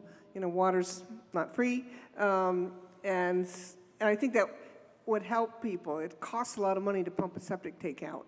It costs a lot of money to drill a well. You just approach it differently. And so I think getting that regionally compared will be really useful. And kind of in that same vein, that I guess I'm speaking more on the average user, but then sort of flipping over, we have several giant users, and you know, how can they, giant users that are tax-free, basically, so how can they contribute, particularly in the realm of capital? You know, it's one thing, and rates are one thing, capital is another, and I haven't in my head figured how you transition that, but I think we need to look at those giant users, understanding their mission, but understanding they're also tax-free institutions. The other thing, and this is just in terms of the state conversation, all of the state housing policies are really promoting the building of housing in communities with water and sewer. That's just the right thing to do for many reasons, but it speaks to that capacity issue and the fact that we want to build where there's water and sewer, but if we have to pay the premium for that, and you live out in Heinsberg and they're not going to build out there, I'm not picking on Heinsberg, but whatever town that is, it's almost like we need a contribution from the towns where you won't be building, because we're agreeing to be built. So I just, again, sort of data around that, because I think, to really understand it ourselves, buy into it, and have our neighbors buy into it, we need, to understand where we fall in that mix. So I guess that was it. Thanks.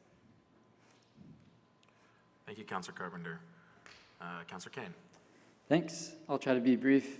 So first, on the East Plant consolidation, I'd like to better understand, I guess if it's so expensive to keep up the 3 plants, like why we opted for that in the first place? Does it have to just do with like gravity in this big project we'd have to do that? I suspect that's just where the sewage just discharged into the water body, and so we kind of put main plant exists where it does, because that's where all of the city's sewage from this area went out of a giant box culvert. So in the past, it's the same reason why we had the siphon using gravity instead of pumping. Pumping does take energy, but even when you factors all those costs in, it's still a cheaper, yeah.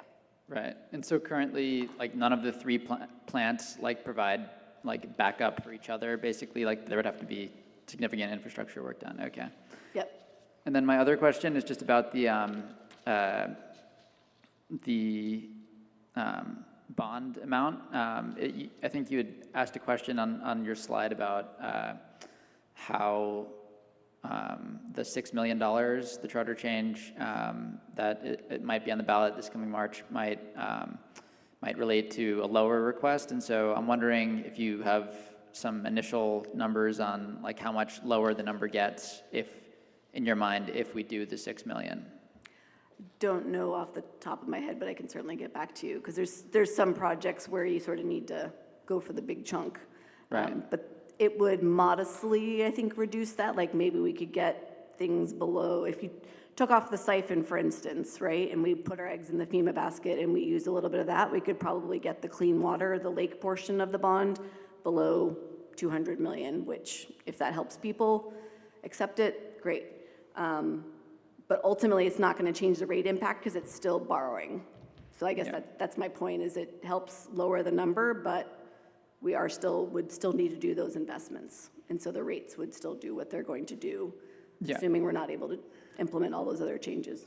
Yeah, I understand it wouldn't really have a rate impact, but I think from like just the perspective of like trying to sell it to the public, asking for a less large number, and then the separate request that's a recurring request that's smaller, it just is going to make more sense to people. So I'm hopeful that that the $6 million request ends up on the ballot, and I think that in conjunction with the smaller one-time sum request would be a good approach.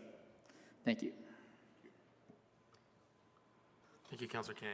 I do not have any other councilors in the queue at this point in time. So just a couple comments here. One is hopeful that you would be able to provide the updated slides so we can put them online. Yes. So if you could send that to Lori, that would be great. We will. Okay, thank you very much. I also want to echo the thanks from everyone here and really on behalf of our community. I think you do excellent work at DPW and at Water, and you have an amazing team that I'm always impressed by every time they come before the council. So thank you to the rest of your team for being here this evening as well. A couple of thoughts here. One is, as I hear this presentation, I'm hearing some overlap with some of what our community faced with the high school and tech center. We all want our kids to be safe from PCBs. It was a state mandate, however, that required that we shut down our high school and entirely replace it on Burlington taxpayers' dime. Similarly, we all want a clean and healthy lake.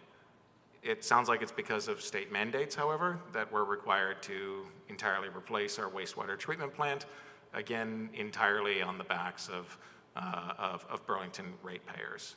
And I echo some of the comments that were made by some of my colleagues here with respect to if these state mandates are requiring that Burlington voters over the course of a few-year period here authorize, more than $400+ million in bonding for a new high school and for significant upgrades to our wastewater treatment plant here.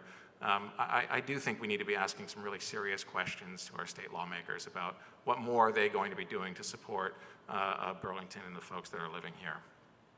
I want to note as well that I'm looking forward to the additional professional review of the estimates, obviously in hopes that they're able to find a path to bringing the overall cost down. I also appreciate the information comparing costs to other upgrades in similar Vermont communities. So that was helpful. I have a couple questions, though, and I don't know if you have the answers tonight, but we'll appreciate it in future presentations. One is, it looks like that the figure we were using to determine how our project aligns with other communities is this sort of cost per gallon figure. And I just don't know, is that the industry standard?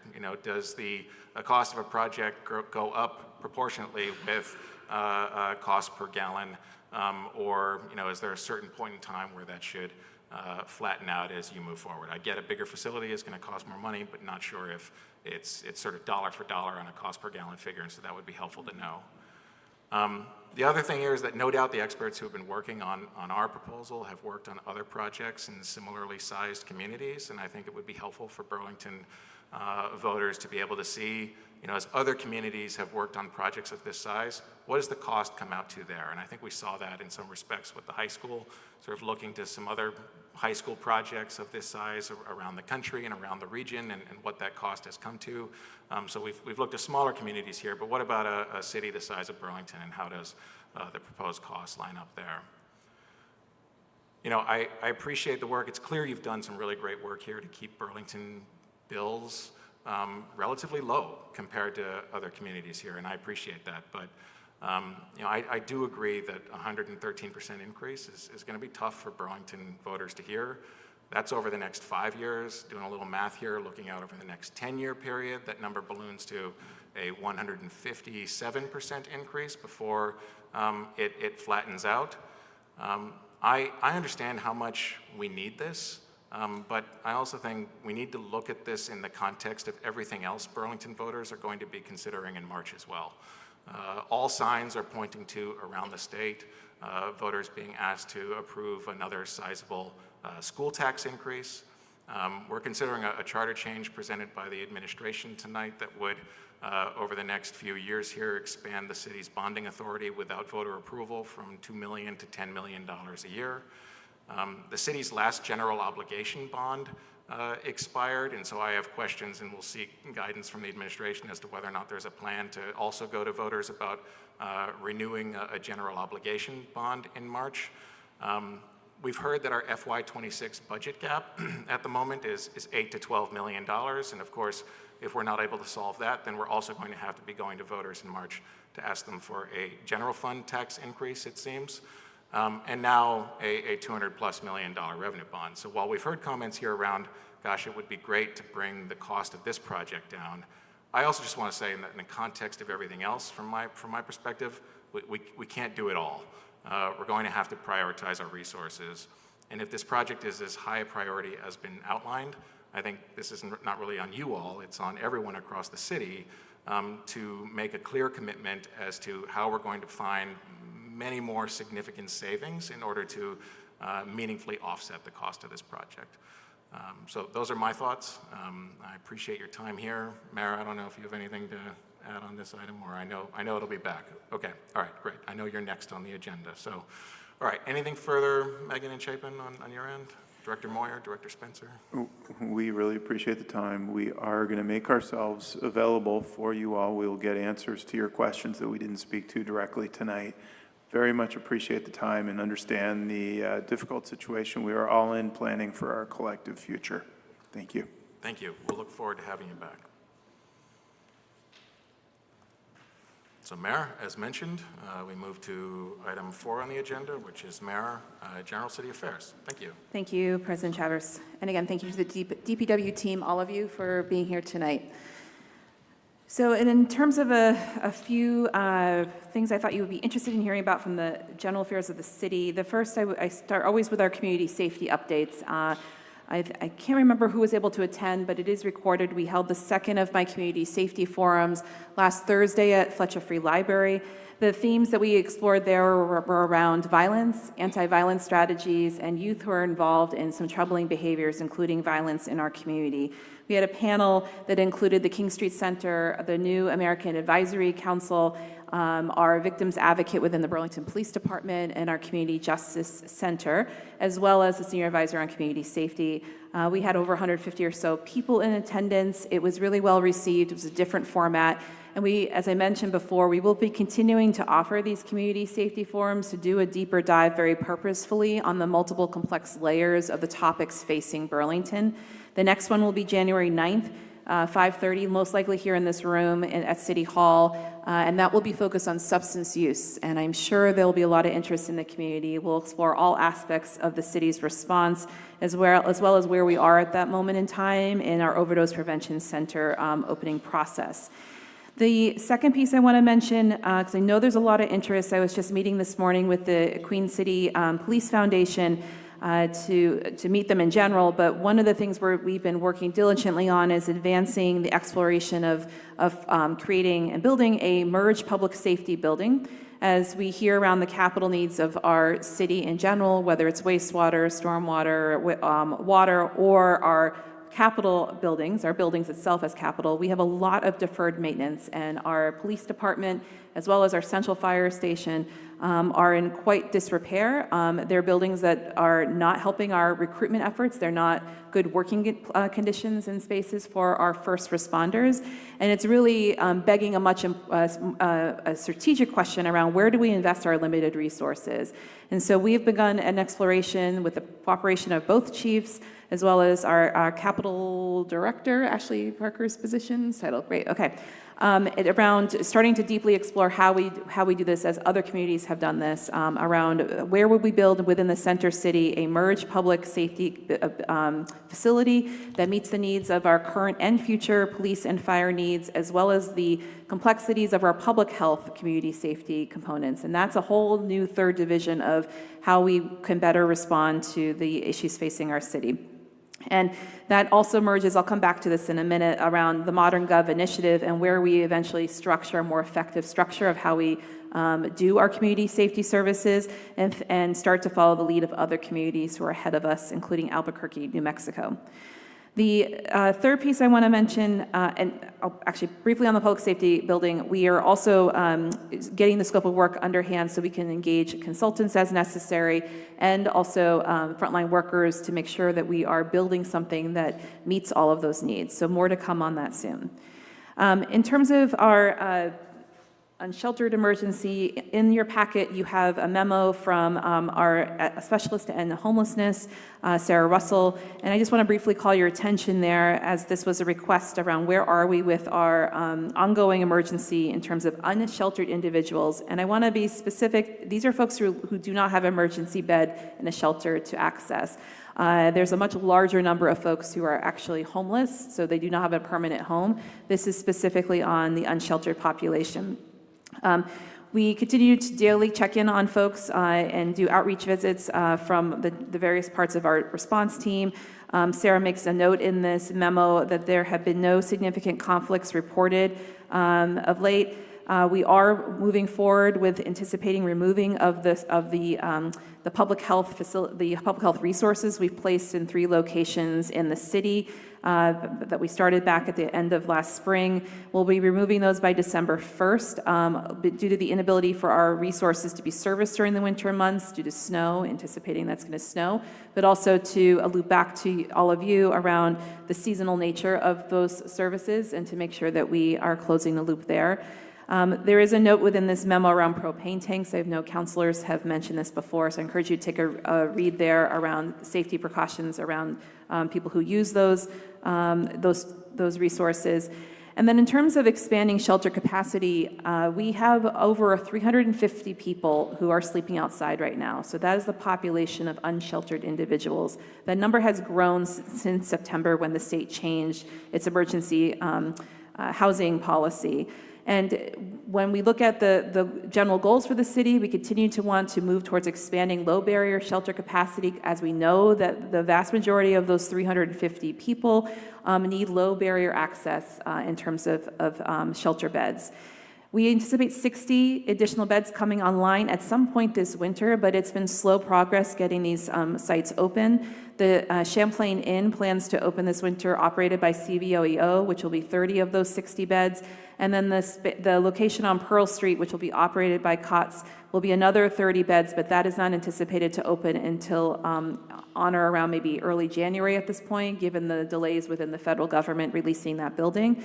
But we're ready and able and wanting to partner with both entities to have that be successful. But I want to emphasize that 60 low barrier shelter beds, and the number I mentioned before was over 350 people.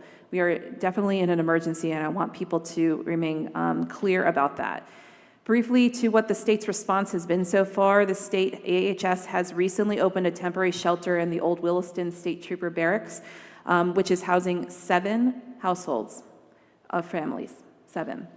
And also the CHT and CVOEO were able to find additional flexible funding to house additional 7 households, 7 families at the Harbor Place, but that is only until the adverse weather program starts for the state on December 1st. I will say, in fairness, the Williston facility will be open throughout the winter and not end December 1st, but clearly these solutions are not good enough in terms of covering the acute need we have in our community. That is, there's further information in here. Sarah is serving as the co-chair of a task force created by the legislature to look at making recommendations to improve the state's general assistance emergency housing program, and you can look further there for more information. And thank you, Sarah, for preparing that for us tonight. The next piece I want to mention, as I mentioned last time, I was headed to meet with the governor, and I did meet with the governor since the last council meeting. It was on October 30th or so. My team and I, including Sarah Russell, went to Montpelier to meet with the governor and his team. We covered some high-level topics in the hour I had with him, including the unsheltered emergency and the number of folks we see here in Burlington. I discussed substance use and that crisis. I educated him on the youth and the troubling trends we're seeing among youth getting involved in violence and why we think that's happening based on the information provided by our youth service providers, mental health, and community safety in general, including the impacts on our first responders and the challenges of recruitment, for which he clearly acknowledges an issue facing many police departments and further afield fire departments in the state. I will say he did a lot of listening. His staff did more talking than he did, and I think what I can report back to you is that we are continuing to improve our communication. Made that clear that as the mayor of the largest city of Vermont and he as the governor need to be on better speaking terms to be tackling these issues cooperatively and working in the same direction. I think I have agreement from that, agreement from also some of his commissioners and secretaries. And specifically, we were able to agree about we really need to start looking at removing barriers for helping to recruit folks to go into policing. And, I know former Mayor Weinberger talked about this in years past, the police academy, and making sure that is an accessible training program that is caught up with modern times, including maybe partnering with CCV or Champlain College to make a more accessible program for people to engage in rather than doing a resident-based multiple week program down in Pittsfield. I also am happy to report that Ingrid Jonas, our senior advisor on community safety, is currently in Bennington right now observing the PSET model, which the state is operating, which they have focused on 2 or 3 communities to do a deep dive in partnership as the state with communities seeing complex issues similar to Burlington. And Ingrid is there right now learning, and it's a case model that they've designed and opened up to many communities. So I appreciate that.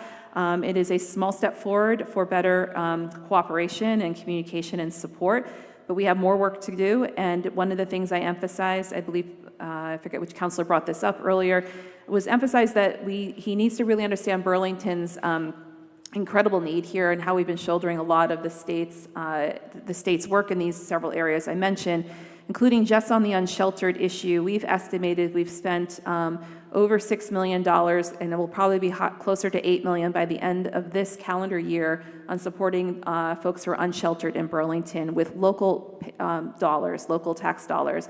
And we do that because, in part, I feel like it's the right thing to do, but I made it absolutely clear this is unsustainable. And when we have continued challenges balancing our own budget, this is something where, again, the state really needs to come to the table and not push the obligation to support folks to communities that simply is unfair, and it's not going to be an affordable and sustainable strategy. So I made that very clear multiple times at that meeting.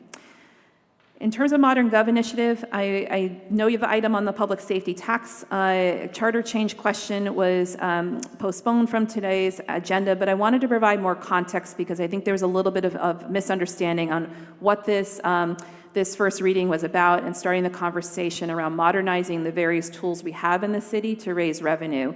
So as we look at public safety, and as I mentioned earlier in the context of the public safety building, we have a lot of work to do to right-size our government. We have 18 different departments. We have a community safety system that's arguably spread across 6 or so different departments. And as we look at how are we going to raise revenue to be effective in delivering core city services, we need our tools and our revenue sources to be updated alongside of that.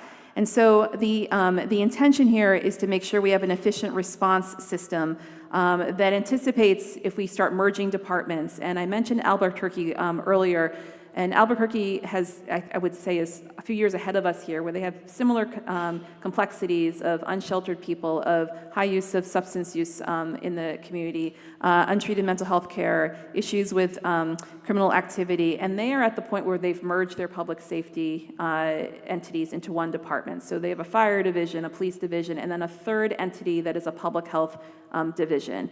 And so in anticipation of being able to be more nimble and modernize how we deliver community safety services and make the jobs more workable and livable for first responders, we need tools in place to be able to make those adjustments down the road. Charter changes can take a couple of years, and I'm trying to put tools on the table to start a dialogue with the City Council to be able to explore that as a possibility. And first reading, much like a bill introduction, is an opportunity to start that conversation.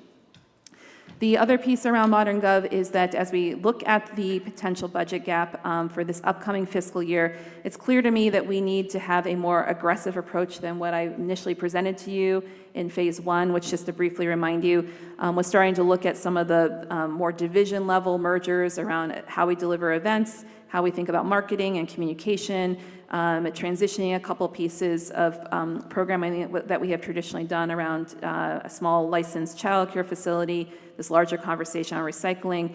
We will not be able to cover that gap by just simply using those strategies within phase 1. So in the coming weeks, I'll be bringing a more, I hate using the word aggressive, but we really need to start doing this work more quickly and starting this conversation around this larger piece of what are the core service Burlington needs, as well as what can we possibly afford. And you'll hear affordability probably even more frequently from me in the coming weeks here. And then finally, in the context of affordability and also recognizing the needs of this city that have gone unresponded to in terms of our capital needs, and the President brought this up earlier, we have run out of the funds with our existing general obligation bond in terms of the money we have available for our capital needs. And the spreadsheet is scary, frankly. The number of red, which is how Ashley Parker tracks the number of things that are near failing or failing. And in order to find a path forward, we are building a town meeting day 2025 budget that we're trying to align with the modernization work we're doing with the size and the operating side of our budget, as well as the actual realistic capital needs we have as a city. I look at this like my own house.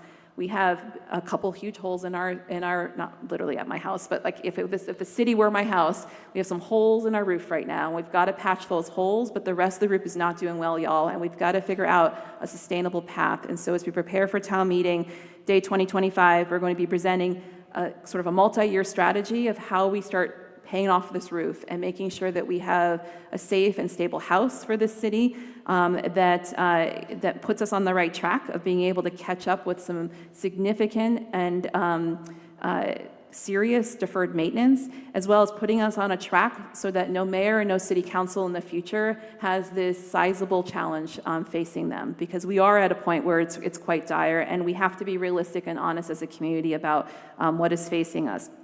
And so in terms of affordability, in order to make sure that this is done in a way that we can pace, we'll be talking about, and you'll see this in the annual borrowing resolution, which I'll come back to, you'll see some language around noting when in the cycle of bond repayments related to the high school and otherwise in terms of our bonding capacity, we would then be able to increase our annual bonding amounts. I'll come back when we come to that item on your agenda, because we do need to start spreading this out in an affordable measure. And there's a way to do this, and that's what the CAO and I will be bringing to you.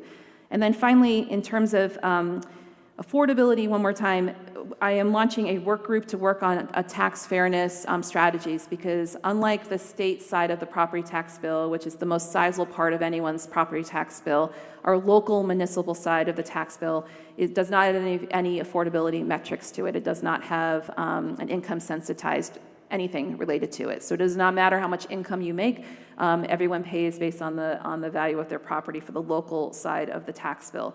So this work group is charged with taking a look at that, figuring out how we can start bringing affordability into that size of the tax bill, as we also start making strategic investments to protect and invest and fix our city assets that are in much needed repair. I think that's it for now. Thanks. Great. Thank you very much, Mara. That takes us to the next item on our agenda, which is City Council General Affairs. As a reminder, our agenda now combines our climate, public health, and safety emergency updates with City Council General Affairs earlier in our agenda. Just a roadmap for folks here in case we have anyone here in City Hall or online, perhaps here for our local Cannabis Control Commission meeting. We will turn now to City Council General Affairs, then our consent agenda, then before our deliberative agenda, we will briefly recess the City Council meeting and turn to our local Cannabis Control Commission meeting, and then get to our deliberative agenda. Before turning to City Council General Affairs, I will note for councilors that we have 8 items on our deliberative agenda. It is 8 p.m. now, so we'd just ask that councilors be mindful of that on some of these topics. With that, the floor is open to City Council General Affairs. Councilor Shannon. Thank you, President Travers. The public safety meeting that the mayor held unfortunately coincided with the Ward 6 NPA meeting, and so Councilor Brown McKnight and I weren't able to be there, but I did watch the reruns on YouTube, and definitely found some helpful information there that I wanted to amplify. One of the things I hear a lot in our community is we have so many people who say to me, how can I help? You know, they are both concerned about public safety, but they also want to do whatever they can and recognize that, you know, we are in very challenging times. And I think there were a couple good answers to that at this meeting. One was Ali Jang noted it was really a lot around the conversation with youth and breaking the cycle that we're seeing now. And it may seem like a small thing, but I think these are meaningful. Ali Jang noted how much a lot of our youth don't have access to the after-school programs simply because of transportation. And something as simple as offering rides to our youth to help them get to where they need to go to participate in athletics, and I believe he mentioned particularly the girls, that's where the girls really need help. Shabnam Nolan from King Street really stressed the need for mentors, particularly men, to become leaders for to guide our boys in our community, and also the literacy challenges. I know King Street has a program where you can volunteer to read with the kids, which is something that I have done, and having more volunteers in these areas are something Ali had suggested, calling the schools. Shabnam, I know you can reach out to the King Street Youth Center for these mentoring opportunities. There was also a question about open drug use, which the mayor answered, and I'll be honest, I wasn't really clear on what that answer was, and I hope that we have a better answer for, you know, I think a lot of people in our community don't feel like the open drug use that we are seeing on a daily basis should be tolerated. And I would like more clarity on that. And lastly, I really wanted to thank the mayor. I understand that a mistake was made on social media that many in our community felt caused harm. And you've spoken a lot about restorative justice and repairing the harm that you caused. And I think sometimes in customer service, you can come out of making a mistake with a customer stronger than you went in, winning that loyalty. And today, I feel for me that you did that. And I want to thank you for the letter that you sent to clarify where you stand on some things. And I think we are stronger for that. And thank you. Thank you, Councilor Shannon. Any other counselor for Councilor General Affairs? Councilor Grant, and then Councilor Litwin. Thank you.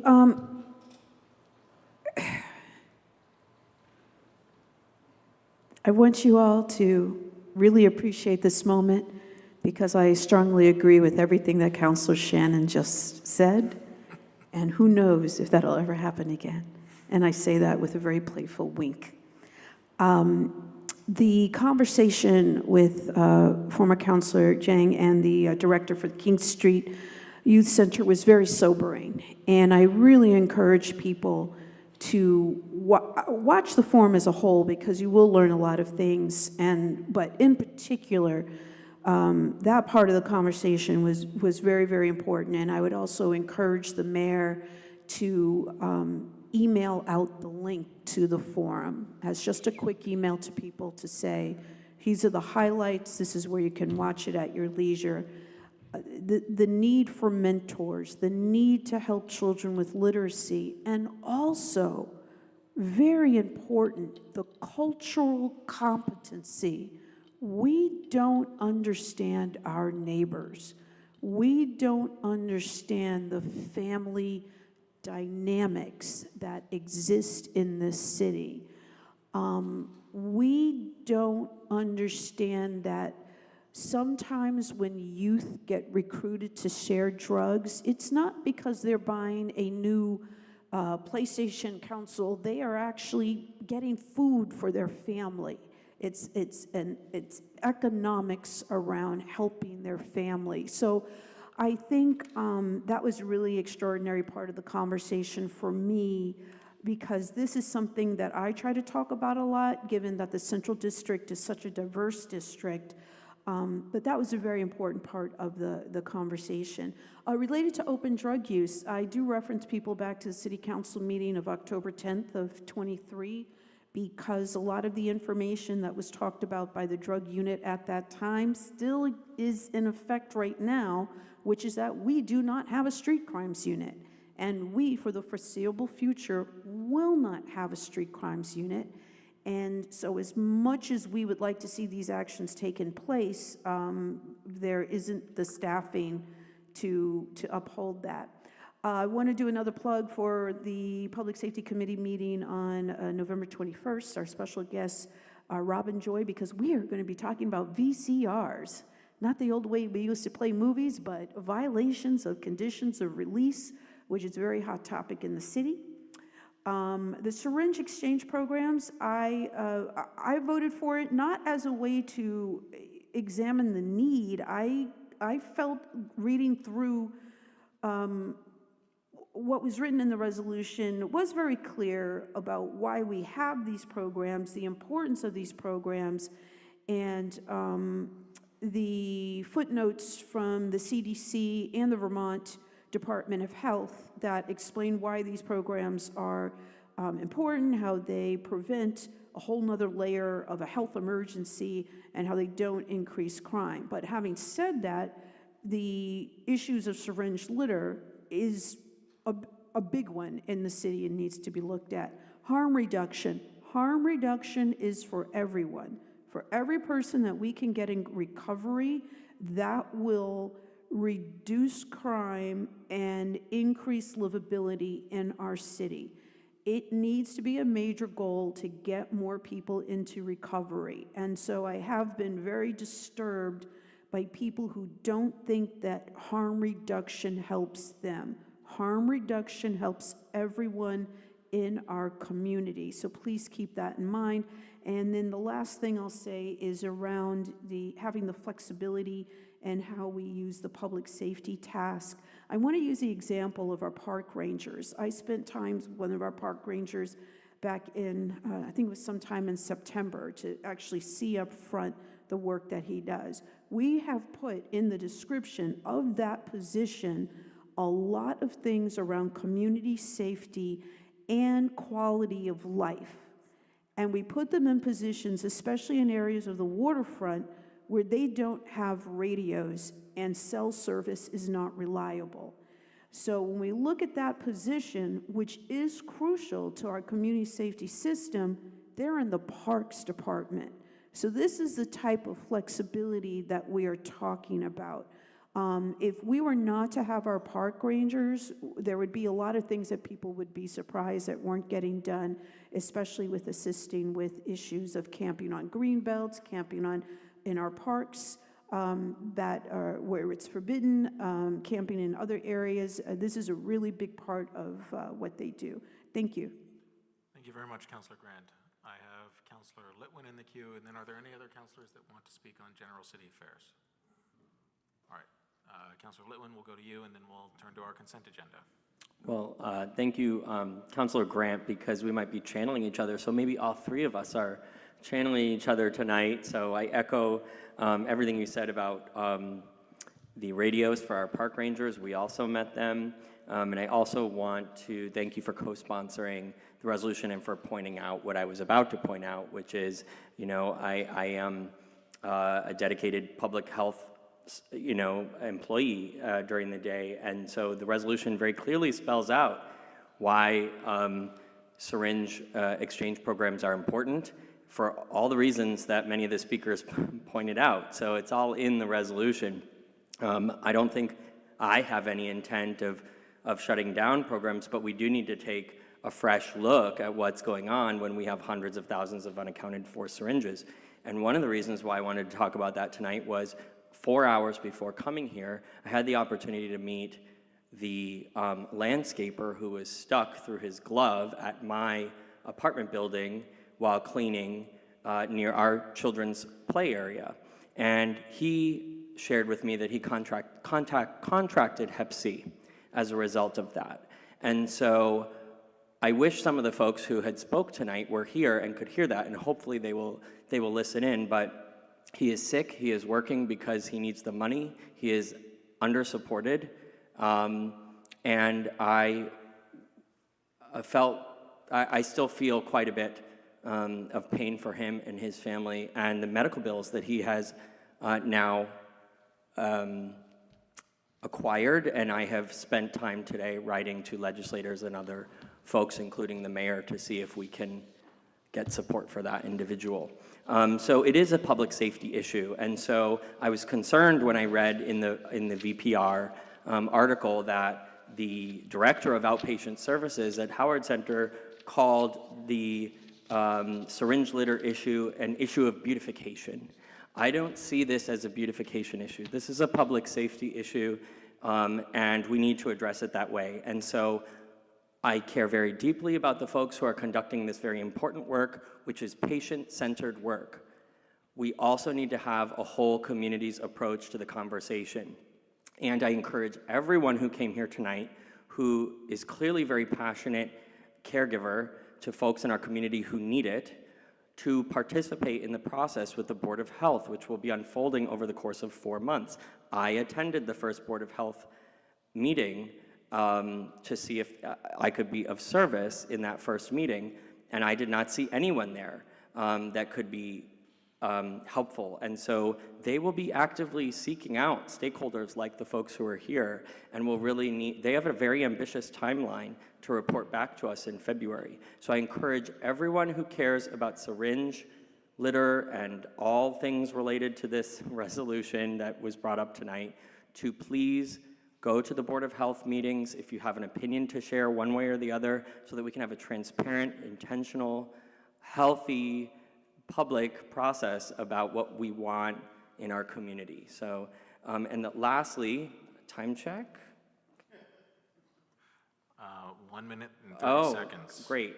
I would just ask very politely and kindly of our mayor if at some point, it doesn't have to be the next meeting because we have an ambitious, I think we're meeting again next week, but the report from Sarah Russell that indicated that there were no issues at the encampments, I'd like to dive deeper into that, and so I would request that very kindly that we look at calls for EMS, fire, and police to the Urban Reserve and 702 Lake, which is the Flying A, during the period of time that we had the encampments.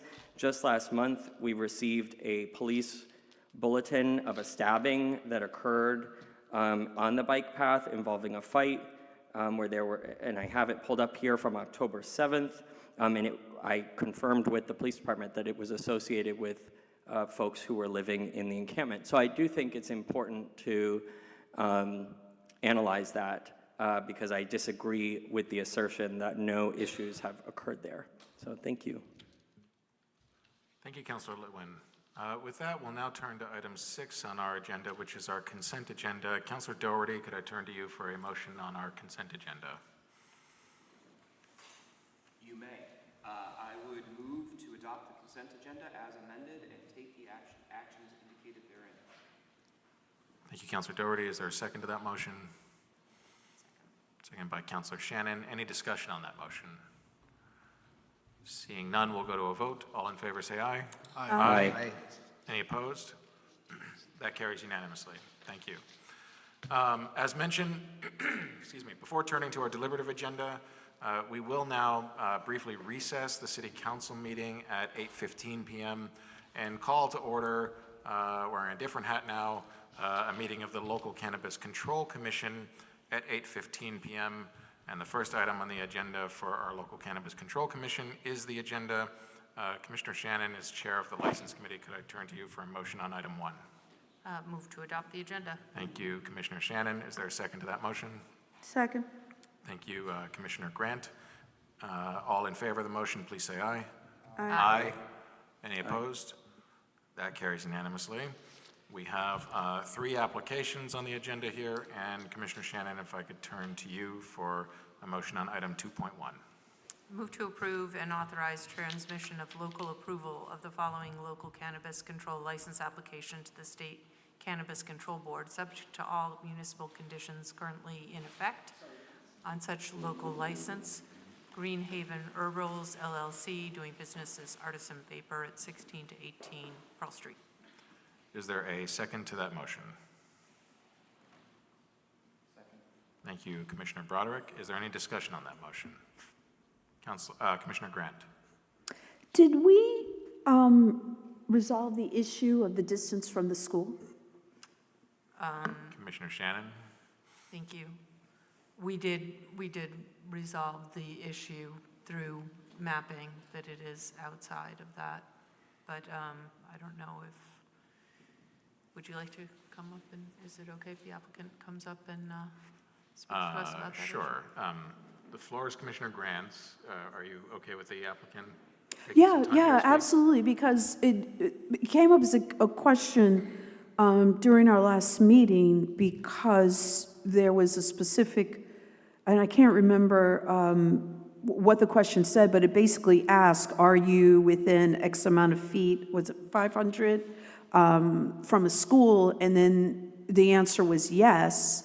So we were like, well, then you can't have, so I just want to make sure that we have no issues with that. Yes. Sorry, just 1 second. If you could just, first of all, is the microphone on? Do you see the green light? Yes. That's there? Okay. Really appreciate your being here. If you could just introduce yourself and then if you're able to respond to the question, that would be great. My name is Faizan, so I'm the owner of Artisan Vapor. Yes, so my initial thing was the application thing was I did it by mistake. So by school thing is, I think so by walk, if you go, it's like more than 1,000 feet. And by aerial, if you check with the Google Maps, which I did send that, it's more than 742 by specific. So that was, I Okay. resolved that issue. Great, thank you. I appreciate that. No more questions from me. All right, thank you, Commissioner Grand. Are So any- I'd just say, Commissioner Shannon? Yep. thank you. With regards to that question, we kind of, and looking more deeply into this, it brings up the issue of, it kind of depends on how you, there's a lot of different ways to measure it. Do you measure it aerially? Do you measure it like as one would walk or drive, and you can come up with a lot of different measurements, but from what I saw, I could not come up with a measurement that was within the 500-foot zone. In some cases it was close, but I didn't see anything that was within that 500-foot zone. Okay. Thank you. Thank you. Commissioner Litwin. I just want to add into this, and maybe one of Attorney Ramakrishnan can, if he wants to, can comment. But quite frankly, from what I've learned through my own analysis, is that the legislature has really failed us by creating a loophole so that there really isn't a 500-foot buffer around schools if there's a tax parcel in between separating them. And so we already have a location that is within hundreds of feet of the Burlington Technical Center on Cherry Street. And that is approved, and I asked for analysis on that quite quickly into my noticing it there, and that was what I received from the city attorney's office in their reading of the legislative language. And so I would encourage the legislature to relook at that. Thank you, Commissioner Litwin. Are there any other commissioners that wish to get in the queue on this item? All right, seeing none, we will then go to a vote on the motion by Commissioner Shannon. All in favor, please say aye. Aye. Aye. Any opposed? That carries unanimously. Thank you very much for being here today and for your contributions to our business community. Commissioner Shannon, could I get a motion on item 2.2? Move to approve and authorize transmission of local approval of the following local cannabis control license application to the State Cannabis Control Board, subject to all municipal conditions currently in effect on such local license. Canicello LLC, doing business as Canicello at 276 North Avenue. Is there a second to that motion? Second by Commissioner Broderick. Is there any discussion on this motion? Seeing none, we'll go to a vote. All in favor, please say aye. Aye. Aye. Any opposed? No. All right. With two counselors online, we will need to go to a roll call vote. When the clerk's ready, if the clerk could please call the roll.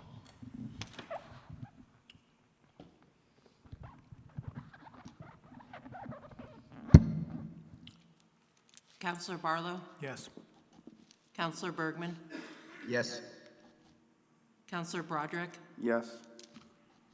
Counselor Carpenter? Yes. Counselor Doherty? Yes. Counselor Grant? Yes. Counselor Kane? Yes. Counselor Litwin? No. Counselor McKnight? Yes. Counselor Newbeezer? Yes. Counselor Shannon? Yes. City Council President Travers? Yes. 11 ayes, 1 nay. With 11 yeses and 1 no, the motion carries. Commissioner Shannon, could I turn to you for the last item here, item 2.3?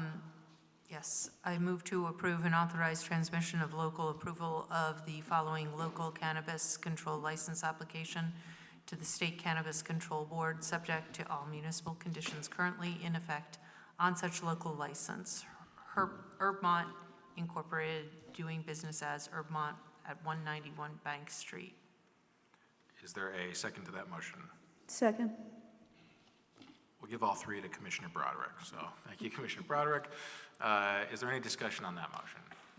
Yes, may I ask a question? The floor is yours, Thank Commissioner you. Is this business a newly licensed business? I will pose that question first the chair of the License Committee, Commissioner Shannon. I don't know if you know the answer to that, or if there is anyone here in City Hall who may. This is not, this has come directly to this body, was not reviewed by the subcommittee. I believe it is a new business, but So it's not a renewal. It is a new. Okay. Thank you. Thank you, Lori Olber. Anything further, Commissioner Litwin? No, thank you. Okay. You'll need a roll call vote, though. Thank you for that heads up. can I make a brief statement after this vote on, kind of, on the general subject of cannabis? Well, Or do you want me to just make a general comment now? I think to the extent you can keep it germane to the motion here, the floor would be yours. There won't be an opportunity once this Okay. vote is taken. Okay, I will take the opportunity, thank you. Okay. As you can see with this additional license, as well as the others on our agenda, there's a continuing proliferation of these establishments throughout the city. And the state hasn't really given us much authority to regulate these. I think we need to look a little bit more at the authority that we have in general. But also, the state isn't providing the oversight that they do with liquor establishments. They aren't checking to make sure, like, who's checking IDs, and I think that we really need to talk with the legislature and legislators I've talked to. I don't think understand how this is working differently than what they thought it would. And so I think that this is an important conversation to have with the legislature. When I was given my, make the top 3 choices on the lobbying list, there's so many critical needs. I didn't get to this, but I hope to be bringing forward a resolution that may start to address this and get the conversation going in Montpelier as well. Thank you. Thank you, Commissioner Shannon. Any other commissioners wish to get in the queue on this item? Commissioner Carpenter? Sorry, could you speak into the mic, Commissioner Carpenter? That the state was going to be putting some kind of moratorium or issuing less licenses. Do you have any indication of that? Yes. Commissioner Shannon, yep. Yes. You do. Okay. Anything further on this item? If I can, I would just... I think we're going to do one round here, Commissioner Litwin. So anything further from folks? All right. Then the clerk will please call the roll on the question. Councilor Barlow? Yes. Councilor Bergman? Yes. Councilor Broderick? Yes. Councilor Carpenter? Yes. Councilor Doherty? Yes. Councilor Grant? Yes. Councilor Kane? Yes. Councilor Litwin? No. Councilor McKnight? Yes. Councilor Newbeezer? Yes. Councilor Shannon? Yes. City Council President Travers? Yes. 11 ayes, 1 nay. With 11 yeses and 1 no, the motion carries. Seeing no other business before the Local Cannabis Control Commission, we will adjourn that meeting, and we will resume our City Council meeting at 8:26 p.m. If we follow the times that are set in the agenda, we will complete our deliberative agenda by 10:30 p.m. And so I'm going to do my best to keep to the times that we have here. The first item on our deliberative agenda is item 7.1, a very exciting development from our City Attorney's Office. And Mayor Mulvaney Stanek, if I could turn to you on this item, that would be great. Thank you, President Travers. So y'all want to go to the table? This is the moment. A happy moment on the agenda.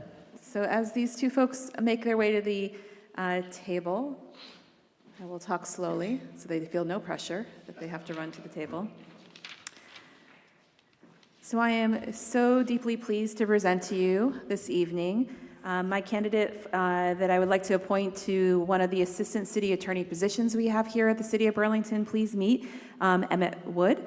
They are a graduate of the Vermont Law and Graduate School. I feel like we're having many people from VLS join us here in the City of Burlington.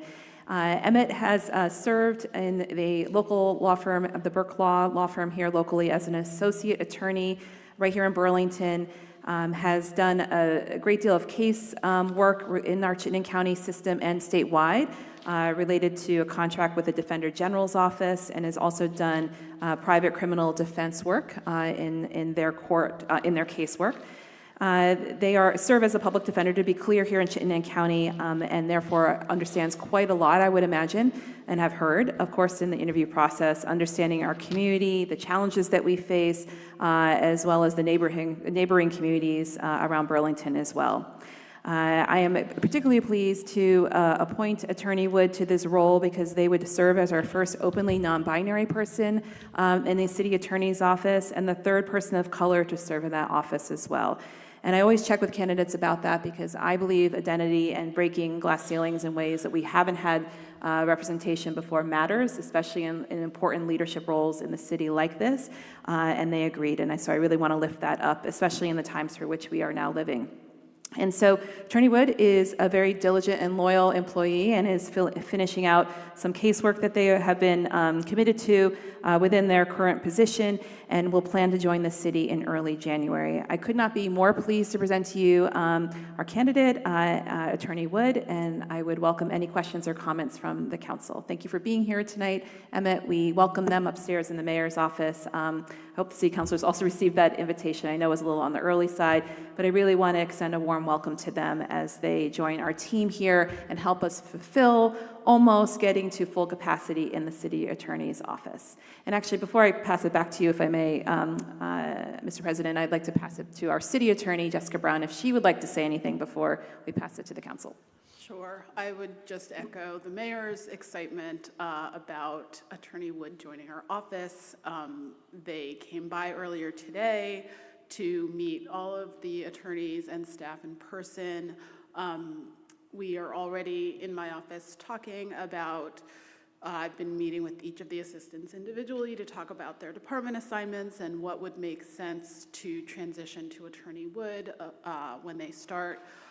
So, I mean, you know, as well as anyone, that the assistants, Attorney Ramakrishnan, who's here, and Attorney Sturdivant and Attorney McClanahan, who are both on Zoom, have been carrying heavy caseloads for a long time. So we're all delighted and really excited for what we know Attorney Wood will contribute to our office team. So we're really excited for them to start. Thank you, Mayor. Thank you, Attorney Brown. Thank you very much for being here, Attorney Wood. Are there any councilors that wish to be recognized on this item? Well, before going to a vote, let me just echo the welcome here. I do acknowledge that we have Attorneys McClanahan and Sturdivant, Attorney Ramakrishnan, as well as, of course, City Attorney Brown here this evening. You're joining an excellent team. I want to give them our sincere thanks for the huge efforts that they're putting into our work here, and no doubt you'll be a big part of that team to come. I almost called you Attorney Doherty. You are Attorney Doherty, but here you're Counselor Doherty. Could I turn to you for a motion on this item? Yes, thank you, Mr. President. I am very, very happy to move to approve the appointment of Attorney Wood as an assistant city attorney, and I congratulate the mayor and our city attorney at their efforts to rebuild our city attorney's office with such a wonderful candidate and with such a wonderful attorney. And I'm very pleased to do so and make that motion. So welcome and thank you. Thank you, Councilor Doherty. Is there a second to that motion? Second. Thank you, Councilor Grant. With no further discussion on this item, we will go to a vote. All in favor of the appointment of Attorney Wood, please say aye. Aye. Aye. Any opposed? That carries unanimously. Congratulations, Attorney Wood.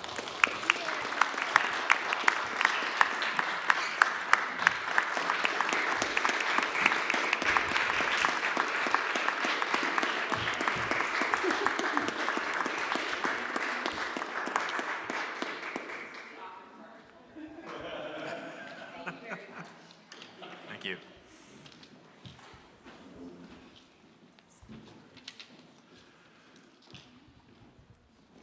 All right, that takes us now to item 7.2 on our agenda, a resolution regarding a declaration of November as Family Caregiver Month for Burlington. Councilor Carpenter, could I turn to you for a motion on this item? Thank you. I would move the resolution as proposed and ask for the floor. Thank you, Councilor Carpenter. Is there a second to that motion? Second. Thank you, Councilor Litwin. Councilor Carpenter, the floor is yours. Thank you. I just want to say a couple things. This might seem sort of like a little light resolution, but I wanted to call a couple things to your attention. This was brought to my attention by our fairly newly put together Aging Council, who has been doing yeoman's work, and they will be with us the next month or two to present a really robust plan on a lot of policy issues that the city should consider around serving our aging residents. And so I wanted to sort of prepare that for you, and they called this to my attention, and so I think it's something we do need to pay attention to. We all are able to work often because of family caregivers, and this is very personal for me. I was able to go back to work when my son was 2 months old because I had a family caregiver in two parts, my mother-in-law and a resident from 3 Cathedral Square where I was working at the time. Let us fast forward, and she is still able to live there, and my son now, 37 years later, is her primary caregiver, and in fact, she had a slip and fall, and she's living with us at the moment. So this whole concept of having families care for each other is just something we've got to elevate. We have other counselors who care for family members, and I applaud you, and I think that's just so critical for us to keep that in front of us. The city itself, which we may have forgotten, has also, through the CEDO office, been promoting training for caregivers. And you all may not pay attention to it, but it's a really wonderful program. And I had the opportunity to sit into a meeting where the city is asking for a federal grant to provide caregiving training to those who speak Arabic through a very unique program. And it was really a very exciting thing. So I just want to make sure you all knew about that program because, again, it's something we need to be proud of. And we forget the silent caregivers, both family and friends, and we really need to thank those that come in our lives. Thank you, Councilor Carpenter. Are there any other councilors that wish to be recognized on this item? Seeing none, we will go to a vote on item 7.2. All in favor of the motion by Councilor Carpenter, please say aye. Aye. Any opposed? That carries unanimously. Thank you, Councilor Carpenter. The next item on our agenda is item 7.3, Ordinance Technical Amendments to Article 6 of Chapter 21 of the Burlington Code of Ordinances, commencing at Section 2180, Livable Wages, to streamline enforcement and other processes. This comes to us after review, after referral to and review by our Board of Finance. I see we have Attorney Ramakrishnan here. Attorney Ramakrishnan, should we turn to you for an introduction of this first, or are you here to answer any questions? Let me just confirm. I'm happy to give an overview if that would be helpful. Otherwise, I'm just prepared to answer questions. Okay. I think it may be helpful to provide, if you can, a very brief overview of, after this was referred to the Board of Finance, the actions that were taken there and what's reflected in the document before the council now. Yes, so the goal of this ordinance is to, as indicated, to streamline the enforcement of the livable wage ordinance. As I think I've reported to you previously, our compliance monitors retired earlier this year, and recruitment has been difficult because that's a part-time role. But our compliance monitors on their way out gave us some very good suggestions for how to streamline the process in a way that would actually make it possible to do better enforcement in-house without having additional staff or consultants. This is done primarily by requiring a sort of, for larger city contracts, requiring a sort of short form certified payroll record from vendors when they submit their invoices anyways monthly, and also by aligning the ordinance to the Davis-Bacon Act, which is a federal law that for federally funded construction projects already requires payment of a prevailing wage that is generally higher than what our livable wage requires. The primary change that happened at the Board of Finance level was to apply that only in the case of Davis-Bacon covered contracts that are for heavy construction and highway projects. Number one, that's most of the projects we would have. But number two, those are the projects where the prevailing wage rates are much higher generally than our livable wage rate. For the other two classifications of Davis-Bacon projects, we don't have many of those, and the wage rates are lower. That is the primary change that happened at the Board of Finance level. Another change of importance is that one of the proposed there's rulemaking authority on the part of the CAO under our livable wage ordinance already, but that authority requires taking any proposed rules to you, which is about the same level of complexity as amending the ordinance itself. So there's a proposal before you to loosen that up a little bit so that you could sort of veto rules, but they wouldn't require your prior approval. The Board of Finance asked that any changes get reported to them promptly to facilitate that role on your part, and those were the two primary changes. Thank you very much, Attorney Ramakrishnan. I'm about to turn to Councilor Barlow as a member of the Board of Finance for a motion on this item, but before doing that, are there any councilors with questions or comments on this item? All right, then Councilor Barlow, I think we could turn to you for a motion.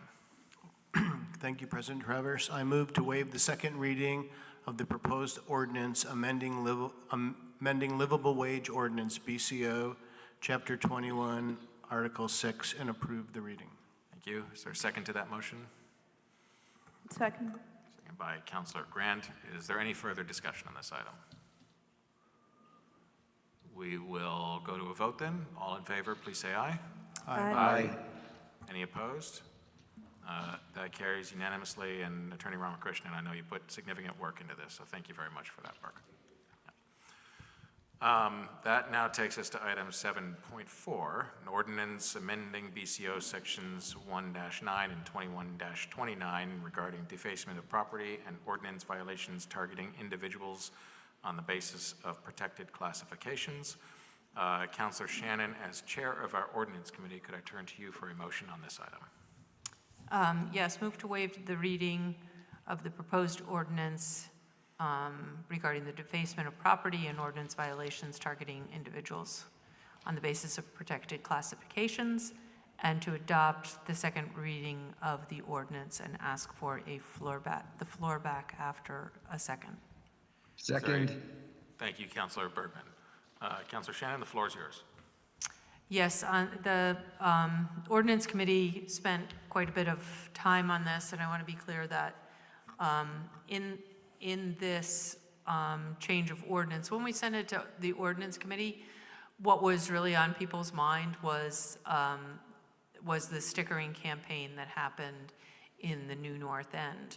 And we ended up not, I think somebody was caught and they were charged, and then I believe that they, I don't know, the city withdrew those charges or something. They had claimed that, well, you can't enforce just against us. And so when we sent this to the ordinance committee, I think that there were a couple sentiments expressed by city councilors, which was one, that we want an enhancement for kind of hate speech, and also a sentiment that we want better enforcement of our graffiti and defacement of property regulations. In the ordinance committee, we did go quite a bit further than that, because this ordinance isn't only about the defacement of property, but it also includes when there is a violation of any of our ordinances, there's a potential for this kind of Attorney Ramakrishnan can correct my non-legal language, but kind of an enhancement when a protected group is targeted for any kind of ordinance violation. In addition, there is a piece added that allows for a private right of action. So not only can the city bring a case when property is defaced, but also a private citizen who is aggrieved can bring a private right of action. We asked for a review by the ACLU, and they were very kind and quickly turned it around, gave us a pretty lengthy review, which was then given consideration by our city attorney's office to make sure that we are not getting afoul of First Amendment rights. This is something that I think reasonable people can disagree on, and we may have some reasonable people that disagree tonight. Trying to find the balance between assuring that community members, that if a community member is targeted by a hateful, when there's a violation that includes kind of a hateful action, that there is kind of an added consequence to that. So, but at the same time, hate speech is protected speech. And so finding the, threading the needle between these competing needs has been challenging, and I think we'll continue to discuss that. One of the concerns that I've heard about this is things like, well, what exactly is considered hate speech? So if you have some noisy students next door to you, are they now just noisy students who get a noise violation? Or if you hear them yelling from the river to the sea, is that something that now gets them into a new category? And I think it's worth us thinking about that. But I also think Attorney Ramakrishnan has given us some good guidance in this process, and perhaps feel free to correct anything that I have misstated, any additional points you think might be pertinent if he could have the floor. Sure. You were coming up on your 5 minutes, Councilor Shannon, so I think we'll turn to Attorney Ramakrishnan for a response to that, and then open the floor to other councilors.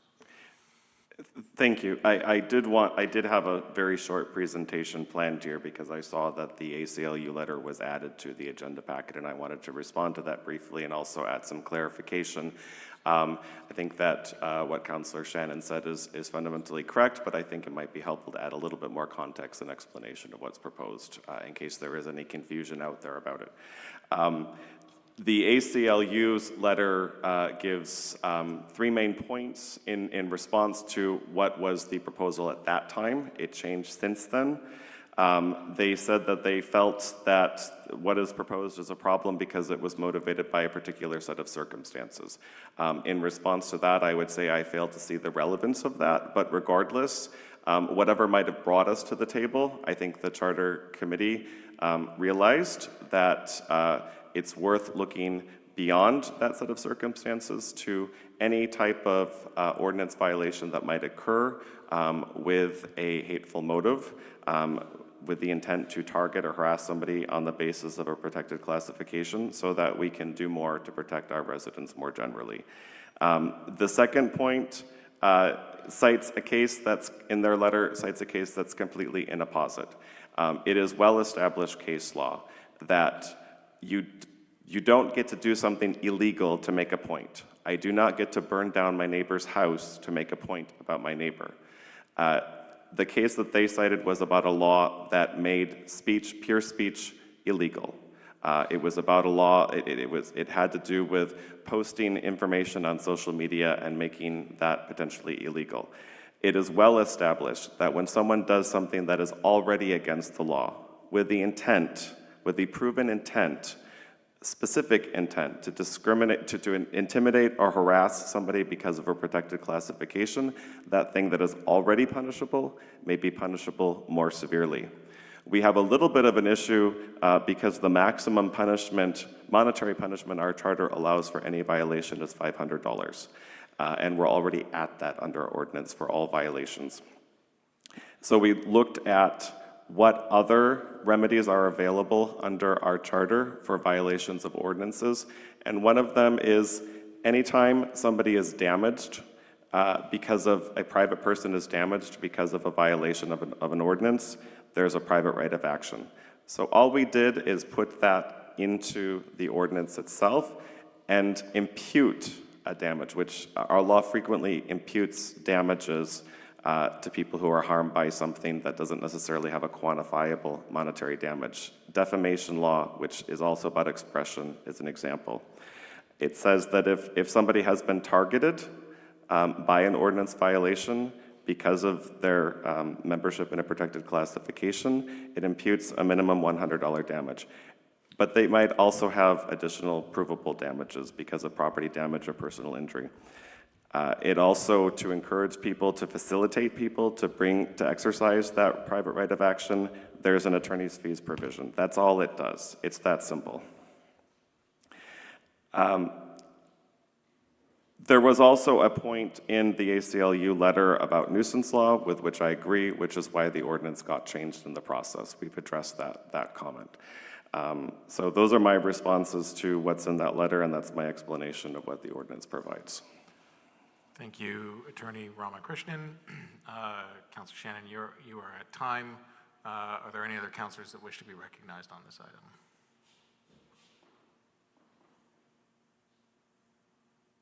Councilor Doherty and then Councilor McKnight. Yes, and thanks for the presentation and the legal discussion.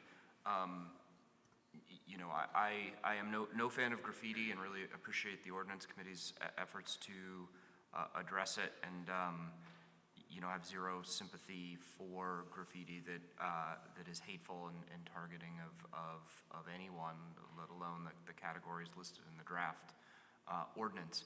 I have very, very serious concerns, however, about this private right of action. And about this private right of action drawing our city into protracted and expensive and difficult litigation. I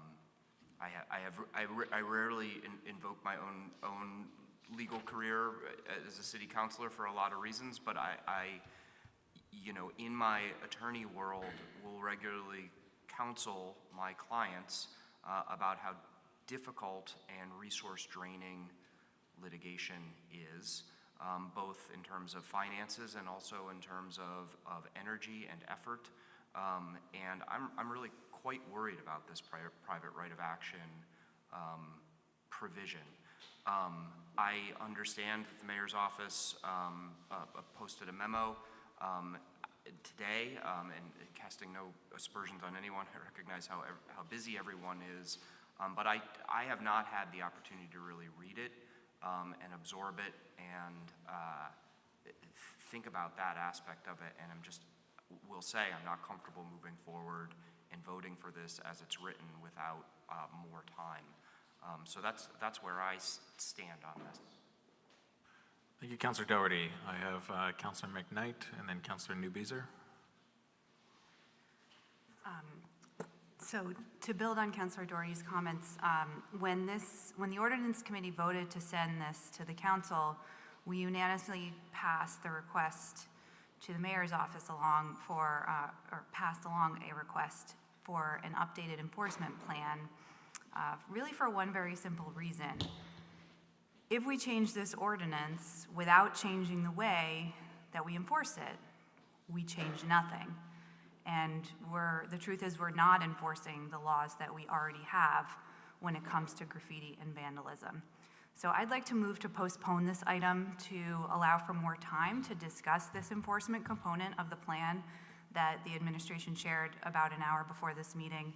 On a quick read of it, I'd really like to see more details on when exactly the suggestions included will be implemented, particularly when it comes to city buildings, And we also, I think, need to have time to have a discussion about enforcement that is aimed or could be aimed at catching people in the act of graffiti making. During the process of discussing this in the Ordinance Committee, Chief Murad told us that he could not recall a single time when someone was caught by a member of the BPD in the act of making graffiti. With the volume of vandalism that is happening in this city and the fact that it's highly concentrated in several areas where we can logically expect and anticipate it to happen again, that tells me that we need to take another look at how our officers, our CSOs, and our park rangers are patrolling for this crime and also for just the general enforcement policy. And so given that I think there's more time needed for a proper discussion on that, I would move to postpone this item until either our meeting on Monday, although I'm not sure if that's going to be enough time to have this conversation, so I would also be open to postponing it to the following council meeting. I'm open to input on the date. Thank you. Well, thank you, Councilor McKnight. I suppose for the purposes of the motion, I would ask for a date certain here. So we have November 18th, and then we have December 9th as the next meeting after that, if there's any feedback that you have on that. December 9th, I think would be better. Okay, so Councilor McKnight has presented a motion to postpone item 7.4 to a date certain of our council meeting on December 9th, 2024. Is there a second to that motion? I second that motion. All right, seconded by Councilor Doherty. Councilor McKnight, do you wish for the floor back on your motion? No. Okay. So now the question is on the motion to postpone until December 9th, and on that question, are there any councilors that wish to be recognized? I have Councilor Bergman and then Councilor Barlow. Councilor Bergman? Thank you. And then Councilor Grant. Just briefly, I think the ordinance, as we've presented it, allows for improvements in enforcement. That is the online reporting system. We have got a host of ordinances that we don't have perfect enforcement of. It makes no sense to me to postpone it for the reasons that have been given, because we can continue to have that conversation, and we are better off with getting this in place right now. I do support the private right of action. I think it's a reasonable way to promote enforcement, and that is part of what is being requested for the delay. And in answer to other comments about it, it's not required, but it's one mechanism by which this can be dealt with. So I just don't think that there's any good reason to postpone what we are proposing today to do what is being requested for in the postponement. Thank you. Thank you, Councilor Bergman. Councilor Barlow, and then Councilor Grant, and then Councilor Newbeezer. Thank you, President Travers. Yes, I also support postponing this. I've had people reaching out to me, some from the legal community, who have concerns about the private right of action. And although I know that's not the primary reason for postponement, I do think that it needs to be addressed between now and when we take it up again as well. So I support postponement. Thank you. Thank you, Councilor Barlow. Councilor Grant on the motion to postpone. I don't support the motion. I feel we should move on with the vote. I know sometimes people get very angry with me. It's not that I don't. Some people think I don't care about graffiti. That's not true. I do. It's just given what's happening in our downtown and what's happening in the Central District overall, it's not at the top of the list of my concerns. Plus, we're heading into winter time where when we talk about cleaning and painting and doing murals, we really can't do that in the colder temperatures. The solvents don't work in colder temperatures.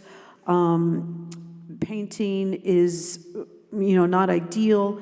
I think to be planning over the winter, we've seen some really great work throughout the city and the downtown, the Central District, with some murals and doing projects that offer beautification that discourage people from wanting to randomly tag over it. The other thing I'll bring up that is really not talked about as often as it should be is that we have some substantial blight in our downtown. So when we look at Memorial Auditorium, where right now there's plans being worked on, but nothing finalized, there's no activity, there's no one working in there, there's no one walking around there that can, watch the building. It's not practical to think that people are just going to hang out around Memorial until someone comes by and tags it.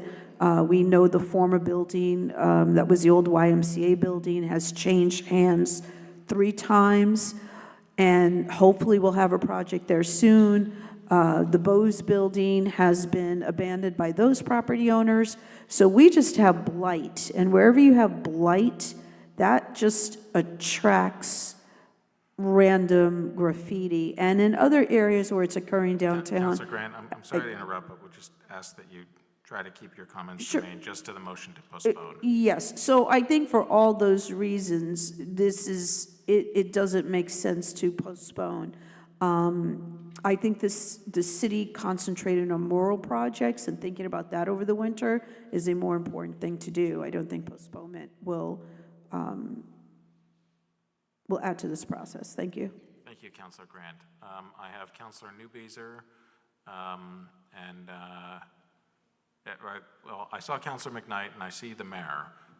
Were there any other councilors that wanted to get in the queue on this? All right. Councilor Litwin, any other councilors at this point in time? Okay, so I think we'll go Councilor Newbeezer, and then we'll go to Councilor Litwin, and then Mayor will go to you, and then Councilor McKnight, with your motion, I think we'll go to you, hopefully for our last word, and then take a vote on the motion. So, Councilor Newbeezer, go ahead. Thank you. I don't support postponement, although I could be convinced, or that I'm not strong in opposing postponement. Look, I just don't think I'm actually surprised that my colleagues think that we should be taking more time on this, given the other priorities in front of us as a council that we need to be tackling at this moment in time. I will say I am open to further discussion, and I want to note that this council is highlighting within the public safety realm a concern that actions of this body, actions of the city, can open us up to litigation, and certainly want us to reflect on that as a body. I also would just note that within the ACLU letter, unless I'm missing something, the ACLU didn't sort of like jump in and come down on the city. The city proactively reached out and said, hey, we're trying to make sure that we can tackle graffiti in a responsible way, combat hateful messages happening. How do we do this in a way that still respects civil liberties? We got feedback and we incorporated that feedback. And I trust our city attorney's office, so I will likely be voting against postponement. Thank you. Thank you, Councilor Newbeezer. We are at time on this item. I'm going to allow for 10 more minutes on the item, and I'm keeping a clock here because I do want to keep us on track to get our deliberative agenda finalized. So we'll ask that councilors and the mayor use their time efficiently here. We'll go to Councilor Litwin. Yeah, go ahead, Councilor Litwin. I'll be quick, given the hour. This is a tough question for me as well. I think I hear compelling arguments from everyone on the motion. However, for me, I think that ultimately the decision comes down to prudence. And I don't see why postponing a few weeks for this important conversation isn't possible, so that we can continue to reflect on the threat of, I would just also say, the threat of litigation, protracted litigation, as Councilor Doherty pointed out, is always a priority and should always be a priority of this body. And so I don't know if this is possible, but I would put a bug in our city attorney's ear that I would be interested personally in hearing both sides of the argument from 2 opposing attorneys on the matter potentially even from the ACLU, so that we, in perhaps an executive session, could hear a balanced perspective, and not insinuating there isn't one already, and then make decisions as to the threat of litigation. I oppose all defacement of public property with all messages. It is costly to the city, and it is a blight. And so I will be voting to postpone for that reason. Thank you, Councilor Litwin. Mayor, I want to make sure that you have an opportunity to get in here. Thank you, I appreciate it. On the motion you're considering, I want to be very clear that the times for which we're living in have changed since last week. And anytime you delay action, especially on one for which we're trying to create a tool to make sure our community knows that we are serious about addressing hate and bias, we must move with great urgency here around the conditions and the times for which we're living. So if you're considering delaying action on this, I wanted you to really reflect on why. You have a 2-page memo which we provided, and I know we can view a lot of different documents efficiently and effectively. We have noted enforcement strategies we have in here, including the park rangers and our CJC system and the pre-charge program. This proposal has been legally vetted. I trust our city attorneys for their analysis and their due diligence. The private right to action here is designed to give people a legal process, individuals, to move things forward when they've been intentionally harmed and targeted from a hate or bias action. This is important because the city has not been able to find a solution thus far. We are living in very different political times. And I want people to seriously reflect on that we move with diligence. We will never be 100% sure in anything we do that there will not be lawsuits involved. And this is not a time for us to take tools off the table, to move with due diligence around affirming that we have a safe community and we are providing tools to individuals who feel they've been targeted. So I would seriously urge you not to delay this longer, to know that we can get you further information without delaying action on such an important tool that has been legally vetted by our legal counsel. Thank you. Thank you, Mayor. There's 7 minutes left in the 10 minutes that I added, so Councilor Shannon, I'll give you the floor, and then we'll go to Councilor McKnight, and then I really would like to go to a vote on the motion. Thank you, President Travers. I would note that I failed to say in my introductory statement that we did ask the mayor's office for an enforcement plan, and we got that enforcement plan. It is a 2-page document, and we got it 2 hours before this meeting started. So based on that, I don't think it's unfair to ask for more time. But I think Councilor Newbieser's question is a good question. I would say that while this went into the ordinance committee as a graffiti and defacement ordinance, that's not what came out. And this is much, much broader than that. And I do believe it is critically important to get it right and for this council to understand how much broader it is than that it applies to virtually all of our ordinances.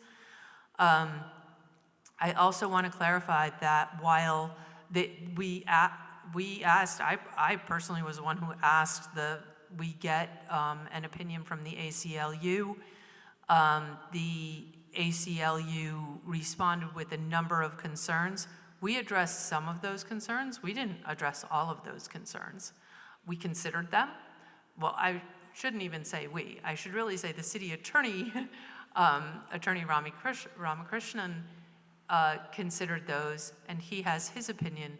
And as you've heard around this table, there are other legal opinions. We haven't had the opportunity for the ACLU to weigh in on this version of it, which is something we probably could do if we waited until December 9th, which I think Councilor Litwin just asked. And I think that would actually be helpful to our process and informative, and also might help councilors understand. I'll be honest, this was very difficult for me to evaluate as someone who isn't a lawyer. These are more complex, and hey, I've been on and off the ordinance committee for 20 years. But these are more complex legal issues to me that made me feel a little bit less comfortable than I usually do when we're creating ordinances. So for that reason, I would appreciate the time to get more input on this and to ask the ACLU again for a review of this latest version. Thank you, Councilor Shannon. Councilor McKnight. Thank you, President Travers. So I'm glad the mayor raised this issue about the context of the era we're living in. I agree, and I'm also very serious about addressing hate and bias, especially in this era of hateful leadership we are about to exist under in this country. But the truth is, if we don't have the right enforcement policy, we will not make progress on addressing hate and bias. And also, if the administration had wanted us to move faster on this, then I would counter that we should have received the memo weeks ago when we requested it. Point of order? So, There's a point of order from Councilor Newbeezer. I just want to make sure that we are addressing the council president in our remarks and wonder if you could provide guidance there, Council President Travers. Well, the comments from Councilor McKnight are in order. So, Councilor McKnight, you may continue with your comments. thank you.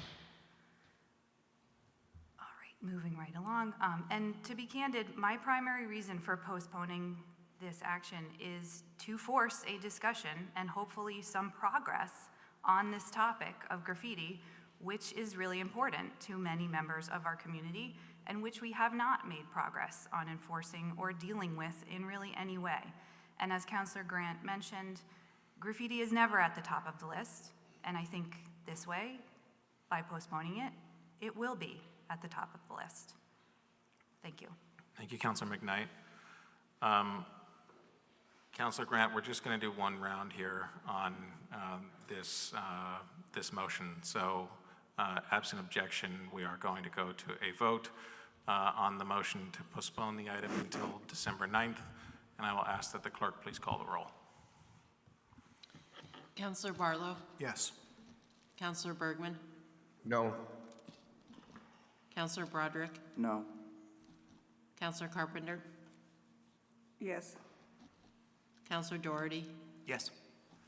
Councilor Grant? No. Councilor Kane? No. Councilor Litwin? Yes. Councilor McKnight? Yes. Councilor Newbeezer?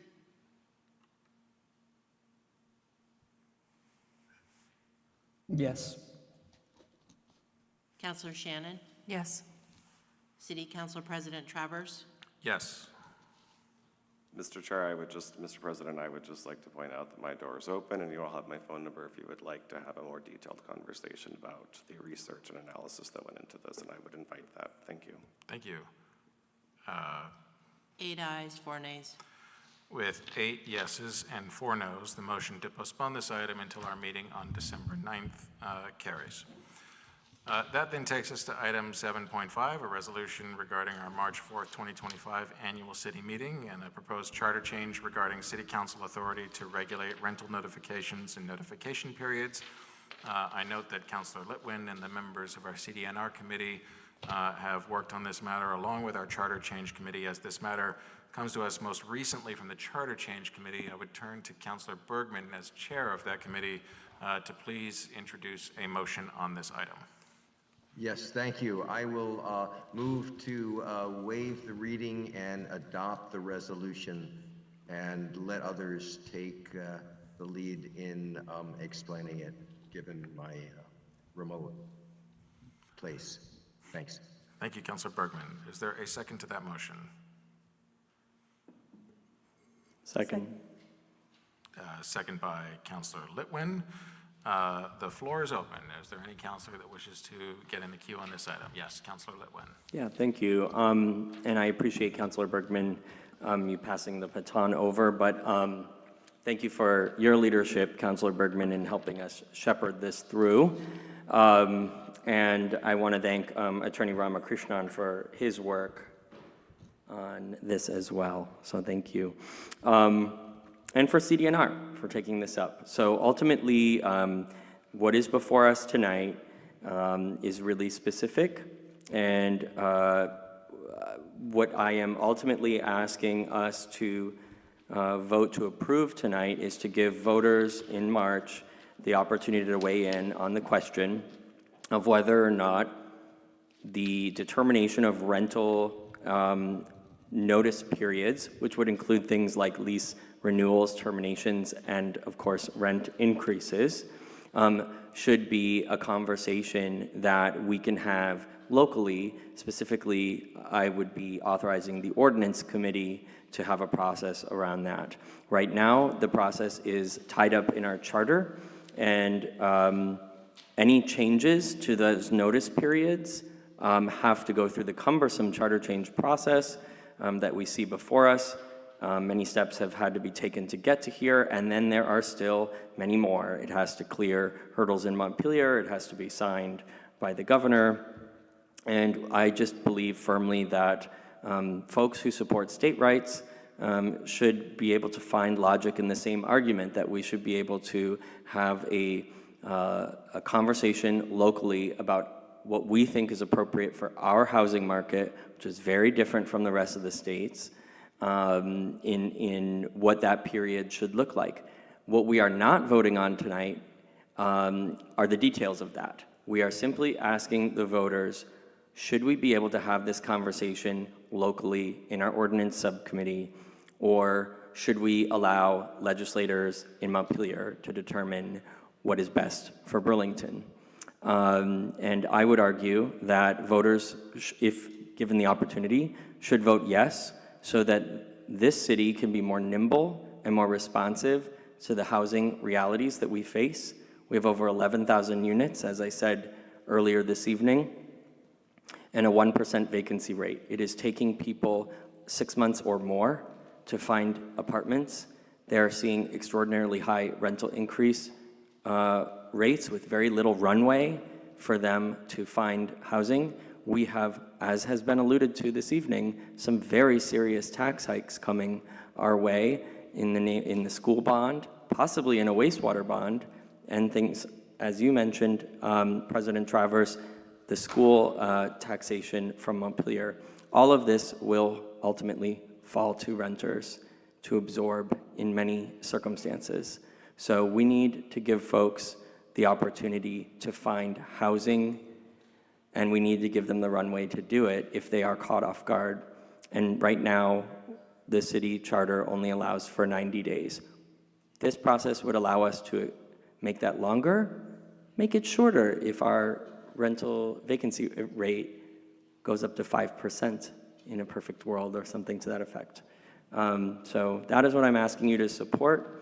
I appreciate the Charter Change Committee for agendizing this so quickly, and for Councilors Kane and Newbeezer for enthusiastically working on this with me in the CDNR committee. And I'm here for questions, as you know. Thank you, Councilor Litwin. Councilor Newbeezer. Yeah, thank you so much, Council President. Thank you, Councilor Litwin, for working on this, and was glad that we could move something. I think it's the first thing we moved out of CDNR. Maybe I'm wrong on that if I'm misremembering, but was unanimous. And so I'm proud that the committee did that, and I appreciate you leading on that. To me, as Councilor Litwin just alluded to, this really doesn't do anything except increase good governance, right? Like, to my mind, the way the charter's written now, it's really, a lot of the language in there should be ordinance because it's so specific. Generally, I support local control in principle, and with something as serious as the housing crisis, we can't be spending years on end asking the legislature over and over and over again every time we determine that this ordinance needs to change in one way or the other. So I'm hoping this is non-controversial. I think it just, again, brings city government. It's just yet another thing we need to do locally to bring city government into the 21st century. And I think it is putting on the table a tool for us to protect renters, push back against predatory practices in the housing market. Thank Thank you, Councilor Newbeezer. Councilor Barlow? Thank you, President Travers. And I appreciate the intention of this charter change to make us more nimble and to address the special notice requirements for vulnerable populations. I support that. The concerns I have are really around Burlington being out of step with some of the neighboring communities like South Burlington and Williston, Winooski. And what I would really like to see are these sort of notice requirements to be more universal, or at least statewide. And I worry that when we do things that are out of step with some of our neighboring communities, we put Burlington at a disadvantage. Will people invest in property in Burlington if it's more onerous to do so, and they have the uncertainties that they might have here that they might not have in other communities? So I do have concerns about that. I know that this isn't proposing anything, but we wouldn't be asking for the flexibility if we didn't perhaps intend to use it if and when voters approve this. So I do have reservations about this. And so that's all I have. Thanks. Okay. Thank you, Councilor Barlow. Councilor Broderick. Thank you. I wholeheartedly support this charter change. I think it's, as Councilor Newbeezer said, it's giving more power to the city and in subsequent ordinances to hopefully increase this notice period for renters, giving power to renters and allowing them to navigate our impossible rental market with more information on what they're experiencing. I heard it all the time when I knocked doors in the rental areas of my ward, where folks that folks that are weighing for many reasons whether or not they should leave their unit. The one caveat might be, well, at least it's the cheapest rental that I can find. And then 90 days before their lease expires, they see that it is now no longer the cheapest rental that they could have found, and now it's too late because our vacancy rate is so low. So I think this addresses a major uncertainty in our city, and it's the uncertainty that many renters in our city have, is whether or not they'll be able to have a place to live and be able to afford the place that they live in. So as someone who knows many renters and is a renter myself, being able to have the information as early as possible, 6 months I think is a great timeline for that, to be able to, like I said, have all the information and be able to navigate our housing market to the best of our ability. Thank you. Thank you, Councilor Broderick. I do not have any other councilors. Oh, Councilor Grant, please go ahead.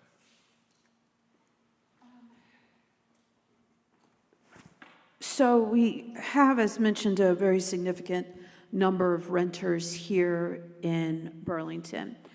I quite frankly don't trust the legislature with this issue because they're overwhelmingly home and property owners. There's only a couple of legislatures who are actually renters.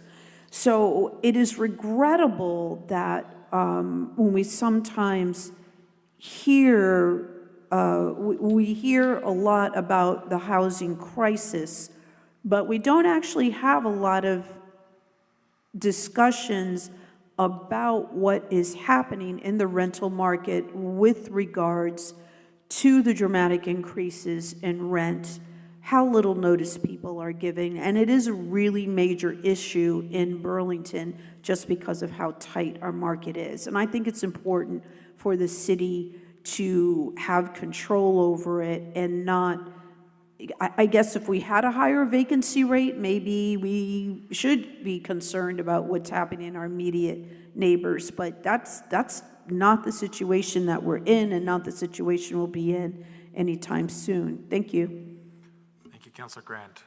I do not have any other councilors in the queue at this point. And seeing none, I will ask that the clerk then please call the roll on the question. Counselor Barlow? Yes. Counselor Bergman? Yes. Counselor Broderick? Yes.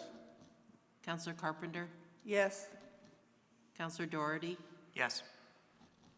Counselor Grant? Yes. Counselor Kane? Yes. Counselor Litwin? Yes. Counselor McKnight? Yes. Counselor Newbeezer? Yes. Counselor Shannon? Yes. City Council President Travers? Yes. 12 ayes. Well, we didn't need a roll call vote. With 12 ayes, it's unanimous. Thank you. And the motion carries. Our next item then is item 7.6. Again, another potential charter change item for our March 4th, 2025 annual city meeting, this being a proposed charter change regarding redistricting by the City Council. I would turn again to the chair of our Charter Change Committee, Councilor Bergman, to introduce the matter. Thank you. I'll be very brief, but because we found a technical issue, actually it was just tonight, that Attorney Ramakrishnan and Councilor Carpenter can address, I would just ask that we refer this proposal back to the Charter Change Committee for a report back no later than in time for the December 18th council meeting. All right, thank you. Thank you, Councilor Bergman. I suppose just a clarification point back to you or perhaps to the City Attorney's Office. I do just want to confirm that it is the December 18th date. Is that the last possible date the council can take action toward charter change? It's December 9th. December 9th. Okay, sorry. Councilor Bergman, did you mean for it to come back November 18th or for it to come back December 9th? We have got a meeting on the 21st, but perhaps the technical issue can be addressed in time to put it on the November 18th meeting.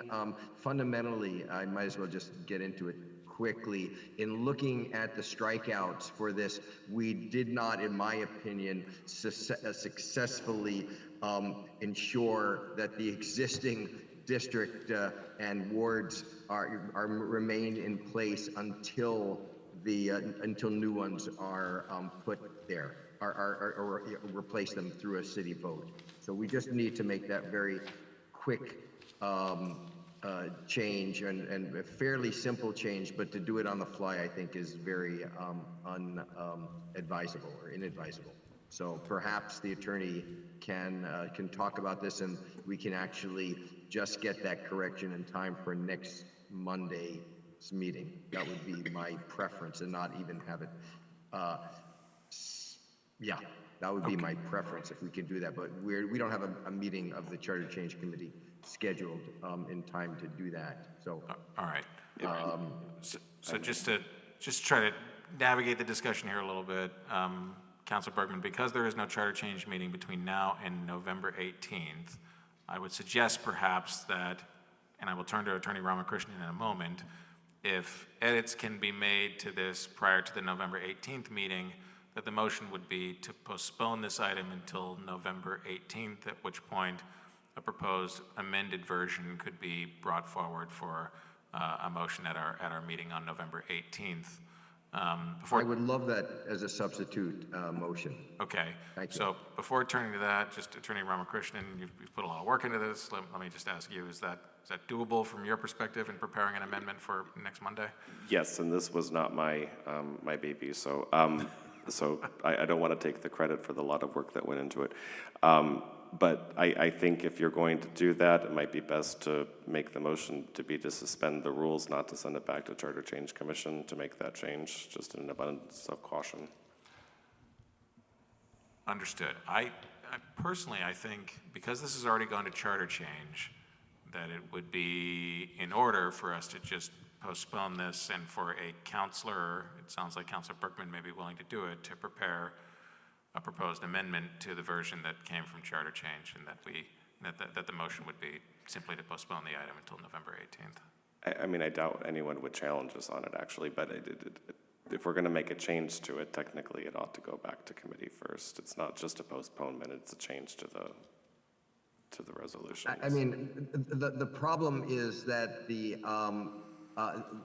language as existing, it does not reflect the intent of the committee, which was not to disrupt the current district system, but to allow for something going forward. So I think that is a very technical fix, but I do think it is necessary for us to do that.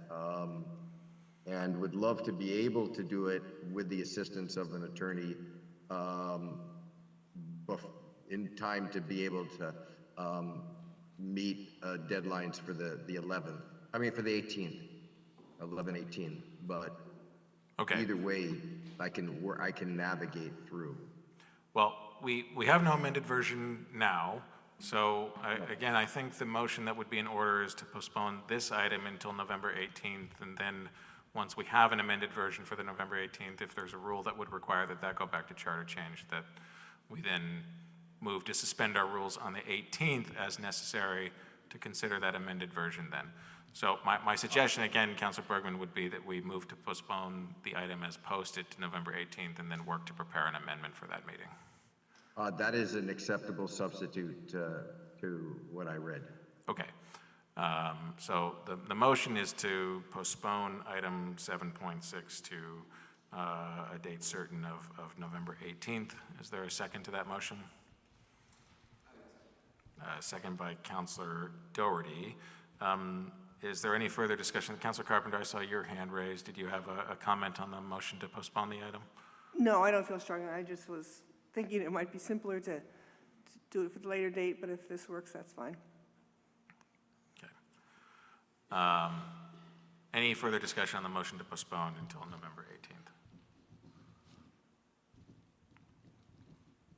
All right, and with thanks to the City Attorney's Office to prepare an appropriate amendment for November 18th and an ask from me just simply to confirm whether or not a rule suspension will be necessary at that point in time. I take your word for it, Attorney Ramakrishnan, but this is always a learning experience for me in terms of exactly what our rules require in this regard. We'll look forward to our warning this appropriately for the 18th. If there's no further discussion on the motion to postpone, we will go to a vote. All in favor, please say aye. Aye. Aye. Any opposed? That carries unanimously, so item 7.6 has been postponed to our meeting on November 18th. Item 7.7 on the deliberative agenda was removed, so we skipped to item 7.8, a March 4th, 2025 annual city meeting item, a charter change regarding City Council authority to pledge the credit of the city. Councilor Bergman, this has not gone to charter change yet, but you are the sponsor on it, and so I will turn to you to introduce the item. Thank you. And I would just move to waive the reading and to refer the proposed charter change amendment to the Charter Change Committee for a report back no later than in time for the Council's December 9th, 2024 meeting. And Thank again, you. if others can speak to it, given my remote location. Thank you, Councilor Bergman. Is there a second to that motion? Thank you, Councilor Kane. Councilor Bergman, I'm assuming you didn't want the floor back, so the floor is open for anyone who wants to speak on this. Councilor Kane, go ahead. Thank you. I really appreciate seeing this, given all the deferred maintenance issues, the capital expenses that have come before us tonight, for instance, from DPW. This is thoughtful and forward-looking. We would be raising the borrowing or the bonding capacity for the City Council starting in 2028 through the CAO's office from, I think it's 2 million to 5 million per year, and then going up in 2031 to 10 million. It would also increase the BED's bonding capacity from 3 to 6 million, and then create 6 million bonding capacity for DPW, which, as we heard tonight, is critically important. We have these conversations over and over again. We sold a building earlier this year because we didn't maintain it, and we had, to fix the HVAC system would have cost a significant amount of money, and there were issues that led to the sale of a building. There were other complications in that particular case, but we've also been talking about the fire station, the police station, even just this evening. I am confident that this will end up, saving the city significant money, as we heard from Division Director Moore earlier this evening. If you don't do your deferred maintenance investment, you end up spending more in the end. The city has, significant capital expense outlays, bonding outlays, debt. If you look at the debt amortization schedule for the city, we're in pretty bad shape for the next couple of years. But once we get through, I think it's around a $10 million principal payment on the high school in 2027, we are going to have room for this additional bonding capacity that we may need to make use of. And so I think this is very strategic and forward-looking, and really appreciate it. Thank you. Thank you, Councilor Kane. I'll turn to Councilor Barlow in a moment. Before doing that, just a brief public service announcement via Director Spencer and Chief of Staff Jacobson. Director Chapin Spencer reached out to us to say that there is a gray Kia Sportage parked in front of the TD Bank near City Hall. That's in a spot that's marked by DPW for no parking. And just a flag here that if that's anyone's car, according to Director Spencer, it is about to be towed. So if anyone gets up now, understood. Thank you, Aaron and Chapin, for sending that along. Councilor Kane, thank you for your comments. I just want to point out, no one stood up. No one stood what up. a good I will council note that for and the record. administration I this didn't is. think so. I would feel bad if I didn't say anything. Councilor Barlow, the floor is yours.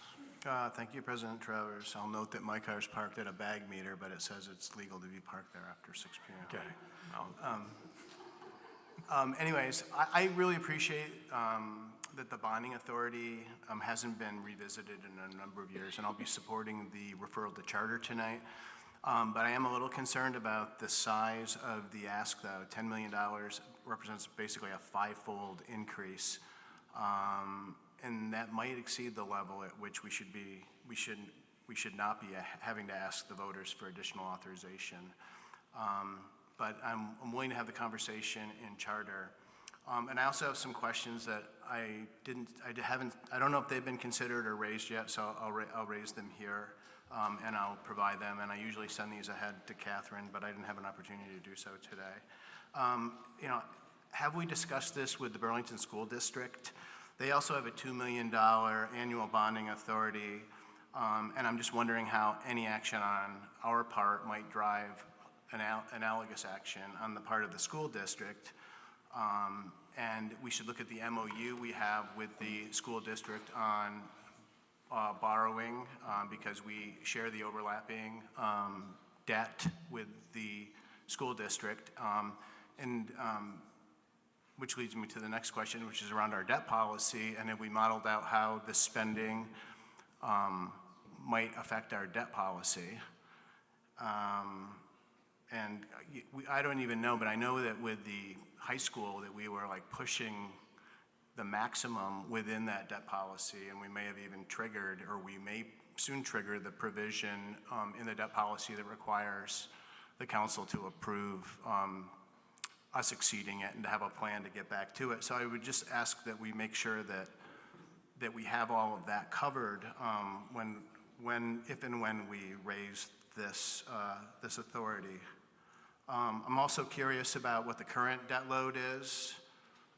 Overlapping debt between the city and the school district, and I'm interested in knowing how much debt we're retiring each year and how much debt the school district's retiring each year.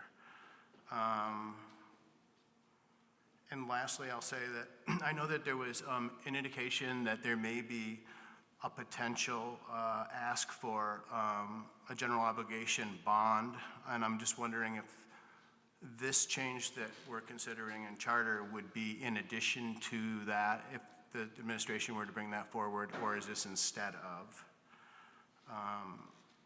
And I guess though I'll leave it there, and I will provide these questions in writing to the CAOs so that she can answer them for us. Thank you. Okay. Thank you, Councilor Barlow. Mayor, it sounds like he would accept later answers, but also happy to turn the floor to you. Thank you. Just very briefly, I'm not going to answer all of them, but just to give people context. I did mention earlier a GO bond that we are wanting to bring forward to the council soon for the March ballot. This is one of those tools I was mentioning. We're trying to get in the queue because charter changes take time to vet through not only this local process, but the legislative process to make sure this is a tool we have over the course of the next 3 to 5 to 10 years and ongoing. And so we would not go out for if this charter is successful and moves forward, we would not be using this at the same time as that GO bond. We would sequence this in a way that we're trying to really give you a full multi-year overview of how we would utilize each of these tools. And you're right, we have not updated this since 2014, for at least the city side of it, for the $2 million general obligation bond that the CAO can put out. So this is, again, putting more tools in our toolkit around being able to put us on a plan that we can plan for and leverage, because as you all know, we bundle these to try to leverage the maximum amount from not only BED and the city, but also adding the water's needs, as you heard from the presentation earlier today. We have to have more tools that are predictable, that we can plan around, that we can start to tackle some of this deferred maintenance. That $20 million bond, which I know is not referenced here, would get us through a massive and dangerous backlog that we have, and then this would put us on the course of the maintenance for the rest of the roof, as I was sort of mentioning before. The CAO will respond to the other questions, but I just wanted to also just put a finer point. Councilor Kane mentioned on line 48, 49, we were very intentional around the timing of when the authorized limit would increase based on the projections, and Brad from the Clerk Treasurer's Office has the whole projections around when we start retiring debt. That was at my request to make sure we have an affordable plan that we're putting this forward, that this is not just a blanket popping up all of the authorization limits without a plan about when are we retiring other debt and when can we cadence this and require in the language that only when this happens can we take out more debt on this in this set of proposals. So more to come, but I appreciate, as I consider this sort of the bill introduction of my old world, I appreciate being able to start this conversation so we can make sure that we have this tool ready when we need it. Thank you, Mayor. Councilor Carpenter? Just an ask as we discuss this, and more education for myself to better understand, particularly the $2 to $10 million ask. What are the criteria we're going to use it for? And I've seen organizations put too many small things into a capital bond just to pay for them, like putting everything on your credit card. And so that's, for me, the biggest caution. I'm not afraid of the $10 million if it's truly capital items. And so what's the process to go through that? I might be able to add some clarity to that. Sure. Okay. I'm not sure if this answers your question, but the limitations in the charter, which aren't being proposed to be changed, are that if it's for working capital, there's only 2 years to pay it back. So it's not likely to be used for working capital except in an emergency, and otherwise it has to be for actual capital improvements. My point is there's capital improvements and there's capital improvements. And so just having worked with a lot of real estate and seen things smushed in, it's just an idea to better understand that process. Mayor? Just very briefly, there is an amazing but scary spreadsheet. The Capital Committee has been getting clear in its criteria of what it's prioritizing under Ashley Parker's leadership, which I very much appreciate. And we are adding a layer of criteria to make sure that we have even more transparency. So it's not just one department, being able to make a stronger case than the others, that we actually have a fair vetting process, if you will. And so if you think fleet, you think paving, you think those kinds of very tangible things we can complete within a short cycle, which is what this kind of bonding capacity is designed for. one of the reasons I support this is because I think if we don't have it, we get pushed to lease, which may not be the most economical way, but it's just, clearly understanding it and, not using this bond for every Xerox machine that we need as well, so. Thank you, Councilor Carpenter. I do not have any other councilors in the queue on this item, and seeing none, I think we will go to a vote. The item is on 7.8. The motion is by Councilor Bergman to refer this item to the Charter Change Committee for a report back before the council's meeting, or on or before the council's meeting on December 9th, 2024. All in favor of the motion, please say aye. Aye. Aye. Any opposed? That carries unanimously, which takes us to the last item on our deliberative agenda, item 7.9, proposed ordinance change regarding vacant buildings, BCO Chapter 8, Article 3. The proposed action here is to refer this item to the Ordinance Committee, and for a motion on that action, I would turn to Councilor McKnight. Thank you, President Travers. I would move first reading of this item and to waive the reading and to refer to the Ordinance Committee, and I would ask for the floor back briefly after a second. Thank you, Councilor McKnight. Is there a second to that motion? Second by Councilor Shannon. Councilor McKnight, the floor is yours. Thank you. So this is a first reading. I'm going to limit most of my comments to be pretty brief until the next time this comes up and in the Ordinance Committee. But I do want to highlight just a couple of things. This ordinance change with respect to vacant buildings will significantly increase the fees for vacant buildings in disrepair or that are causing blight on our community. I strongly support this change, and I also push for even higher fees than were initially proposed. Negligent landlords must be steeply penalized for the harm that they cause our community. And I think it's also important to note that this change will have no impact on most people who rent out their properties, just the handful that refuse to keep their vacant buildings in good condition. And to put this into words that I know this audience will absorb, running your property-based business with a total disregard for the negative impact you have on your community is about to get a lot more expensive. Thank you. Thank you, Councilor McKnight. Are there any other councilors that wish to be recognized on this item? Councilor Broderick. Thank you. Completely support the raising of fees for vacant buildings, and I completely agree with your analysis, Councilor McKnight. I just have like a question about the wording specifically, and for the edits to lines 28 through 30. How does the city designate, quote, vacation or resort facilities or those buildings or structures only used on a seasonal basis? I do see that we have Attorney Sturdivant here, and no pressure, Attorney Sturdivant, because, but if anyone knows the answer, it may be you as to how we currently designate those properties in the city. Mind if I pose that question to you? I certainly don't mind. I'm not sure that I have the precise answer for it right now, though.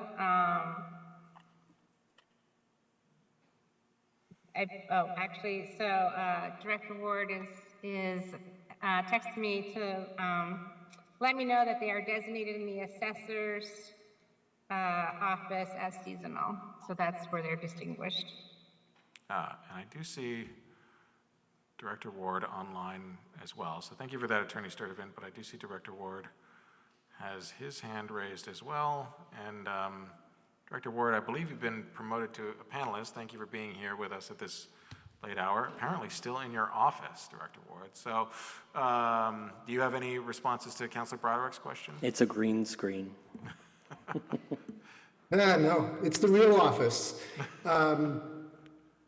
Yes, Attorney Sturdivant answered what we would turn to for confirmation that it's actually a seasonal property, that it's designated in the assessor's office as a seasonal property.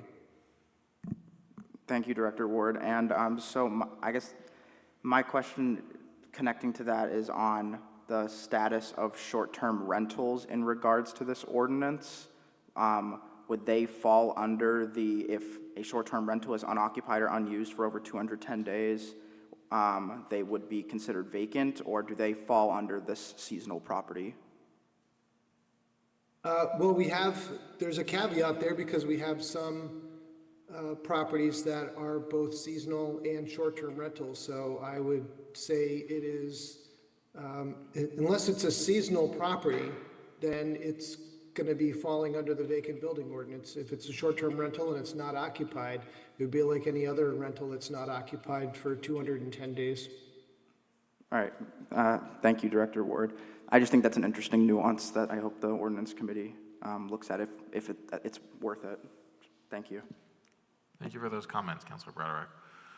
Any other councilor wish to get on the queue on this item? Councilor Litwin?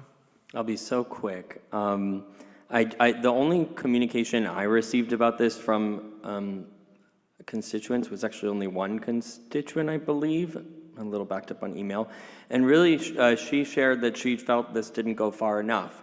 So I encourage anybody in the public to participate by going to the ordinance committee meetings. They're very exciting.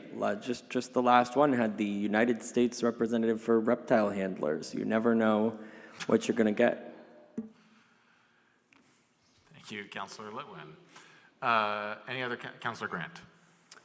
I strongly support this, but I actually agree that some of these fees are too low, especially when there is no plan, just using the Bose building as an example of some pretty severe blight that is, a shout out to you, Mr. Ward, because I've been bothering you about that building and the amount of garbage. It's been a dumping ground, garbage, furniture, all kinds of things. And we've had also multiple incidents where vacant buildings are being broken into, and there's a lot of drug activity, and it's not safe for these.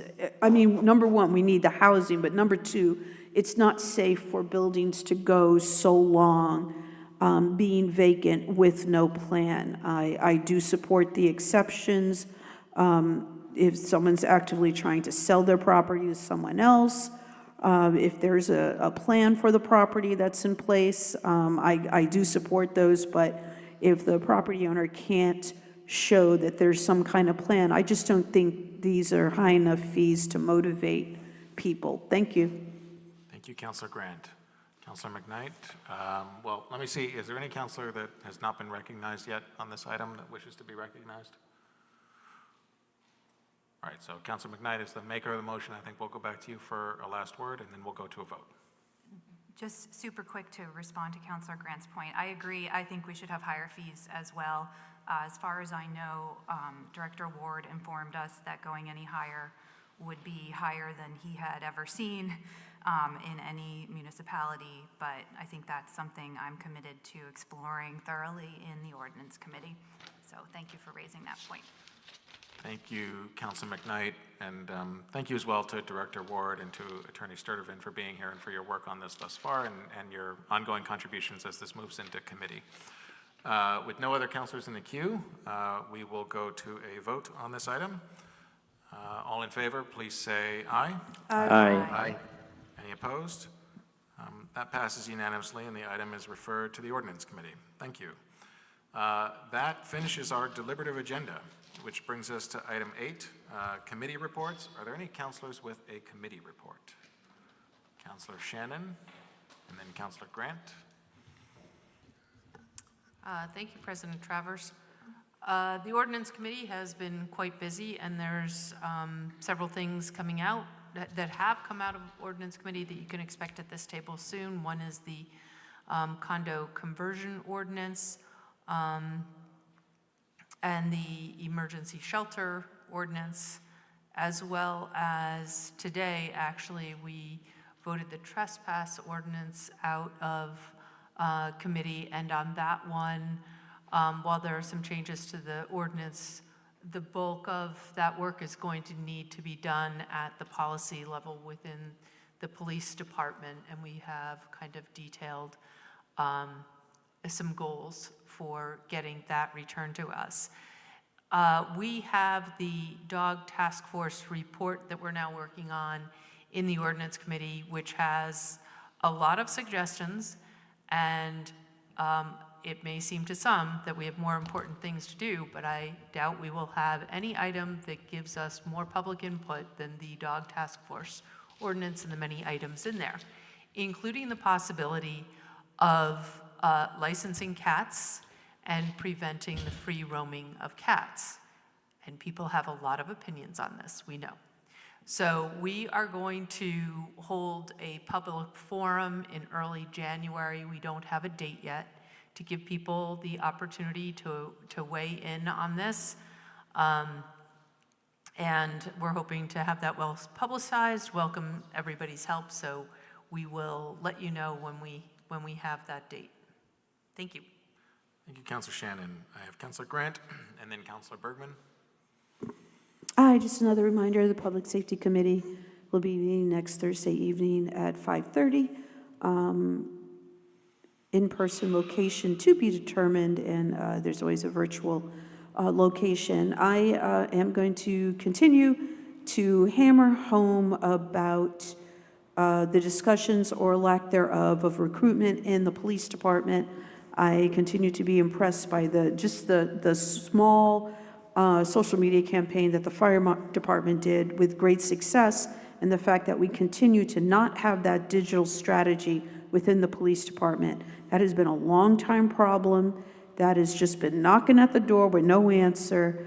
And also a plan to address our online reputation, because our online reputation is not good. And that's for a variety of reasons, as we all know, and we continue not to have a plan. We talk about other things that are not actually truly relevant to that. And when we want to talk about one of the main concerns in the city is to increase the number of police officers, we have to be looking at these things, and we all need to be talking about these strategies in order to get motivation to move forward on that within the department. And the fact that the department still has to, I was looking at an old police commission meeting from 2021 where the union was talking about how they felt and why officers were leaving. And I appreciated everything that was being said, but there was no, there's never been suggestions about what they could do within the community to improve the relationship with the community. And that is a real issue that will not be fixed until it's fixed. The old adage, things don't change if things don't change. And I just like everyone to really think about that. And thank you for listening. Thank you, Councilor Grant. Councilor Bergman, and then Councilor Barlow. Thank you. Just a reiteration that we've got a Charter Change Committee meeting on the 21st, and that is a Thursday. So I believe it is 2 Thursdays from today, and we've been just given a number of things to take care of, and because we're looking to and needing to bring the things back for December 9th, it is not unlikely or impossible, at the least, that we won't have to have an additional meeting to deal with the things that we've just referred. But I believe that we can make that happen. So, thank you. Thank you. Councilor Barlow. Thank you. I just wanted to remind anybody who might be listening who's interested in the energy benchmarking of space heating in certain commercial properties ordinance that we had a first reading of at our last city council meeting. We'll have a second reading on December 9th, and we are still looking for input from the public on that. And so I want to offer our meeting next week on the 18th here at Contoy's, and the TUC meeting, which will be held on November 26th, for the opportunities to give us feedback on that. Thank you. Thank you, Councilor Barlow. Is there any other councilor with a committee report? All right, that then takes us to item 9 on our agenda, City Council President, Council updates. I just have one update here, which is to acknowledge that we are meeting on a Tuesday, November 12th this year, because our standard Monday was yesterday, November 11th, which is Veterans Day. And I want to thank the mayor and those councilors who participated for continuing the city's tradition of its celebration honoring our veterans, and just want to take an opportunity to acknowledge yesterday's holiday and to thank and honor our local veterans here in Burlington for their service. That is my update. And absent objection, seeing no other business on our agenda, I would adjourn the City Council meeting at 9:57 p.m. Thank you very much.